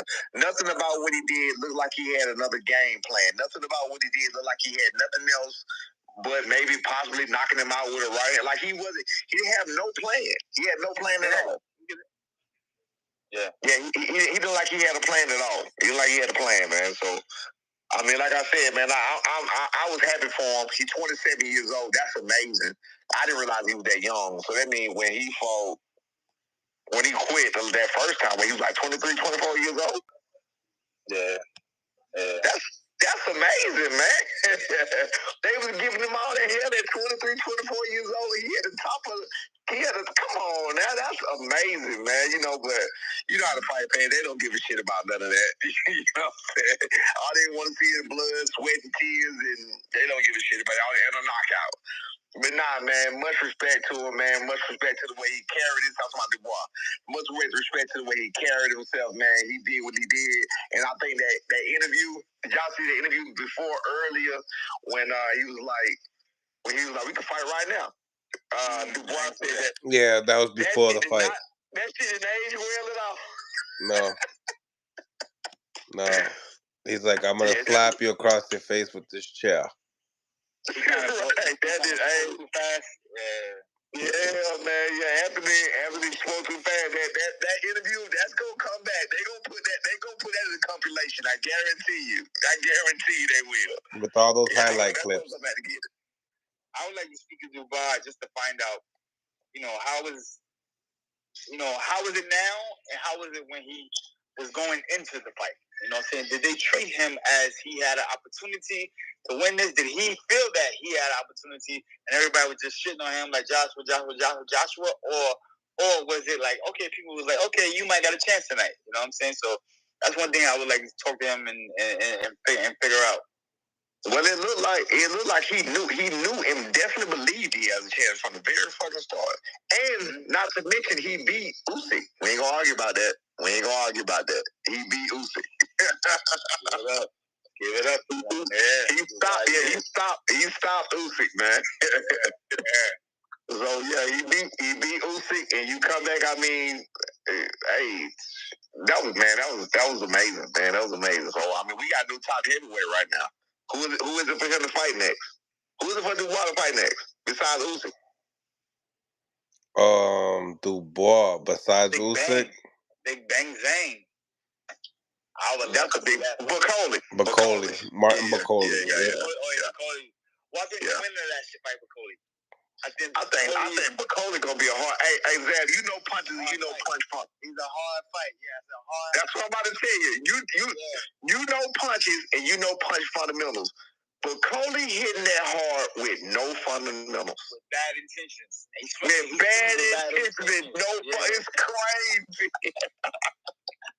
I like Bacoli, yeah. I like him too. I'm looking at it like, bro, if you can tell he hurt, like, man, if he was turning on them punches, and oh my God, he'll be vicious. Yeah, man. So I mean, I feel like this fight that he won is gonna take his confidence and all his skills and everything. It's gonna up it a notch. You know what I'm saying? He's gonna Bacoli. Yeah. He got that George Foreman shit. Confidence level is gonna go up. And he's gonna be able. Because he's a very aggressive fighter, but I think that he wasn't as aggressive because he was just still like trying. But now he got it. He's like, oh shit, I'm gonna just take it to everybody and try to knock motherfuckers out. And I think that going into the future, he's gonna be a problem, but he's gonna because he already got donkey in his glove. He got donkey. That's no damn sure do. He damn sure do, boy. He damn sure do. He do that motherfucker hit. He hit. Guaranteed he hit. That's why I would like him and Big Bang. I was just about to say, him and Big Bang there, I think, are the hardest hitters right now. Right, I'm telling you. Yeah, they're the hardest hitters. Zane should fight the other guy first, and then come back and fight Bacoli. Who's the guy? What's the guy Mills? We said Big Bang. Bacoli. No, we said Dubois. Dubois. Yeah, it should be Dubois and Big Bang, and then the winner is Bacoli. Has Big Bang ever been knocked out? Zane been knocked out before? Not knocked out. No. Yeah, I don't think Dubois gonna knock him out either. And that's a big thing that knock Zane out. Yeah. Zane has not been yet to be knocked out. So that's gonna be that'll be a tough fight. That's not a guaranteed win. Yeah, it's going to the scorecard. That's gonna be a tough fight. I like that. But he old, but Zane is old, all right. Yeah. How old, Mills? What's old? Like 40. 40. Oh, he's 40? Yeah, he's in his 40s. Yeah. And and with that being said, while I'm here and I can speak on the real quick on the like Laura shit, when you get the guys up in age like that, what you gotta do is make them use their legs. They hate to use their fucking legs. Everybody know they hate to use their legs. Me, personally, I can get in the ring right now. I don't want to fucking move. I don't want to go nowhere. You know what I'm saying? They hate the older guy. Dump these fucking cannons on you. That's it. An older guy hates to move. We do not like to move. We want you right there fucking in front of us. That's it. That's it. So like I said, I think with Big Bang Zane and with anybody with Laura, you gotta make him move. You gotta make him move. You gotta pivot him. You gotta go around him. You gotta make him do shit. You gotta get him active. You know what I'm saying? You cannot let them sit in one spot and do what they want to do because you fighting their fight. You know what I'm saying? You can't come straight at them. Can't go straight back. You fighting their fight. You know what I mean? You gotta make them use their legs. That's one huge advantage. Them legs and life gets to you at 40 fucking years old, 35 years old. Yes, all the time, knocking on that door. Hey, boy, what you doing? Yeah. I'm telling you, man. Let's start packing that shit up. I know he knocked on my door a couple times, but I slammed the shit up. Get the fuck out of here. I didn't get a chance to do that because I see you still kind of close to your weight. I'm about 50 pounds bigger. I'm about 40, 50 pounds bigger. So when I try to bounce or move or do anything, man, it's a whole fucking other ball. Yeah. See, I try to stay in shape because when I get out of my weight zone, that I've been the same weight for so long, I notice like pain in my back. I notice my mental, it goes, you know what I'm saying? I start thinking crazy and shit. So I try to maintain a good, comfortable weight, and then it's I'm getting too bad. I be 47 in 2 weeks. That's what's up, dog. There you go, dog. That's what's up. Hey, I just, damn, I just got back on my shit because I got motherfuckers from Philly, like I told you, still trying to come down. So, you know what, bro? Let me get my shit together and get like. Right, no man, Senior is getting. So I've been on it. I've been on it ever since. I swear to God, I worked out 3 times. I did three workouts Sunday. I said, you know what, bro? I'm gonna get these motherfuckers gonna be shocked like a motherfucker when you run up on me. You think I'm an old ass man? That's what I'm talking about. Hello. Yeah. Word, that's crazy. It's absolutely, yo, that's crazy. Yo. I'm telling you. Yeah. You think? I'm sure one of these motherfuckers decide to. You'll hear about it. Hey, listen, but that would be fly though. I could see Brian Norman Jr. on the card and Brian Norman Sr. on the co-main event versus. Oh my God, this shit is getting good. It might be saying here, man. We got these ladies and gentlemen. Yeah, that would be huge, man. That would be huge. Man, back-to-back big night. Oh, Atlanta. Oh my God. That would go through. Right. They'd be like, what the hell, man? Hey, I had to hurry up to get back to the corner so I can get this fucking corner and this fucking. Oh man, that's crazy. Right. You gotta fight your fight and stay healthy so you can get back and get his ass back. Right. It's a big night, man. That's my boy though, man. Look, bottom line, man, I'm looking for him. He changed the game. He's a different fighter now, and from now on, period, y'all gonna see a different fighter. So that's what it's gonna be, man. And I appreciate y'all giving me a platform to say what I gotta say and speak my piece, man. I'm gonna let y'all boys go to rock out, man. All right. It's your house, man. Whenever you're ready, pull up. All right, man. I appreciate y'all, man. You know it. The world's most dangerous podcast. All right. Super. No, you don't like that, right? No, you don't like the world's most dangerous. They know. They gotta run. It's all right. It's okay. You know, when you come here, you better come correct. This is the podcast. You come correct. You know what I'm saying?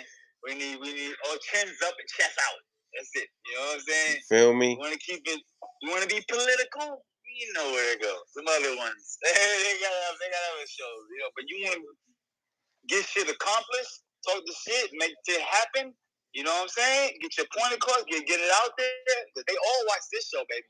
They all watch. We seen a whole bunch of people watching today. They all watch, baby. Word. They still watching. So, one thing about Brian Norman Sr. You gotta know, Eddie Hearns is gonna hear his message. He's gonna hear his message. He's gonna hear his words, choices. You know what I'm saying? You're gonna hear his selection, and let's hope that we can make a Brian Norman Jr. fight and the Boots Ennis fight happen. You know what I'm saying? And it'd be dope because it'd be.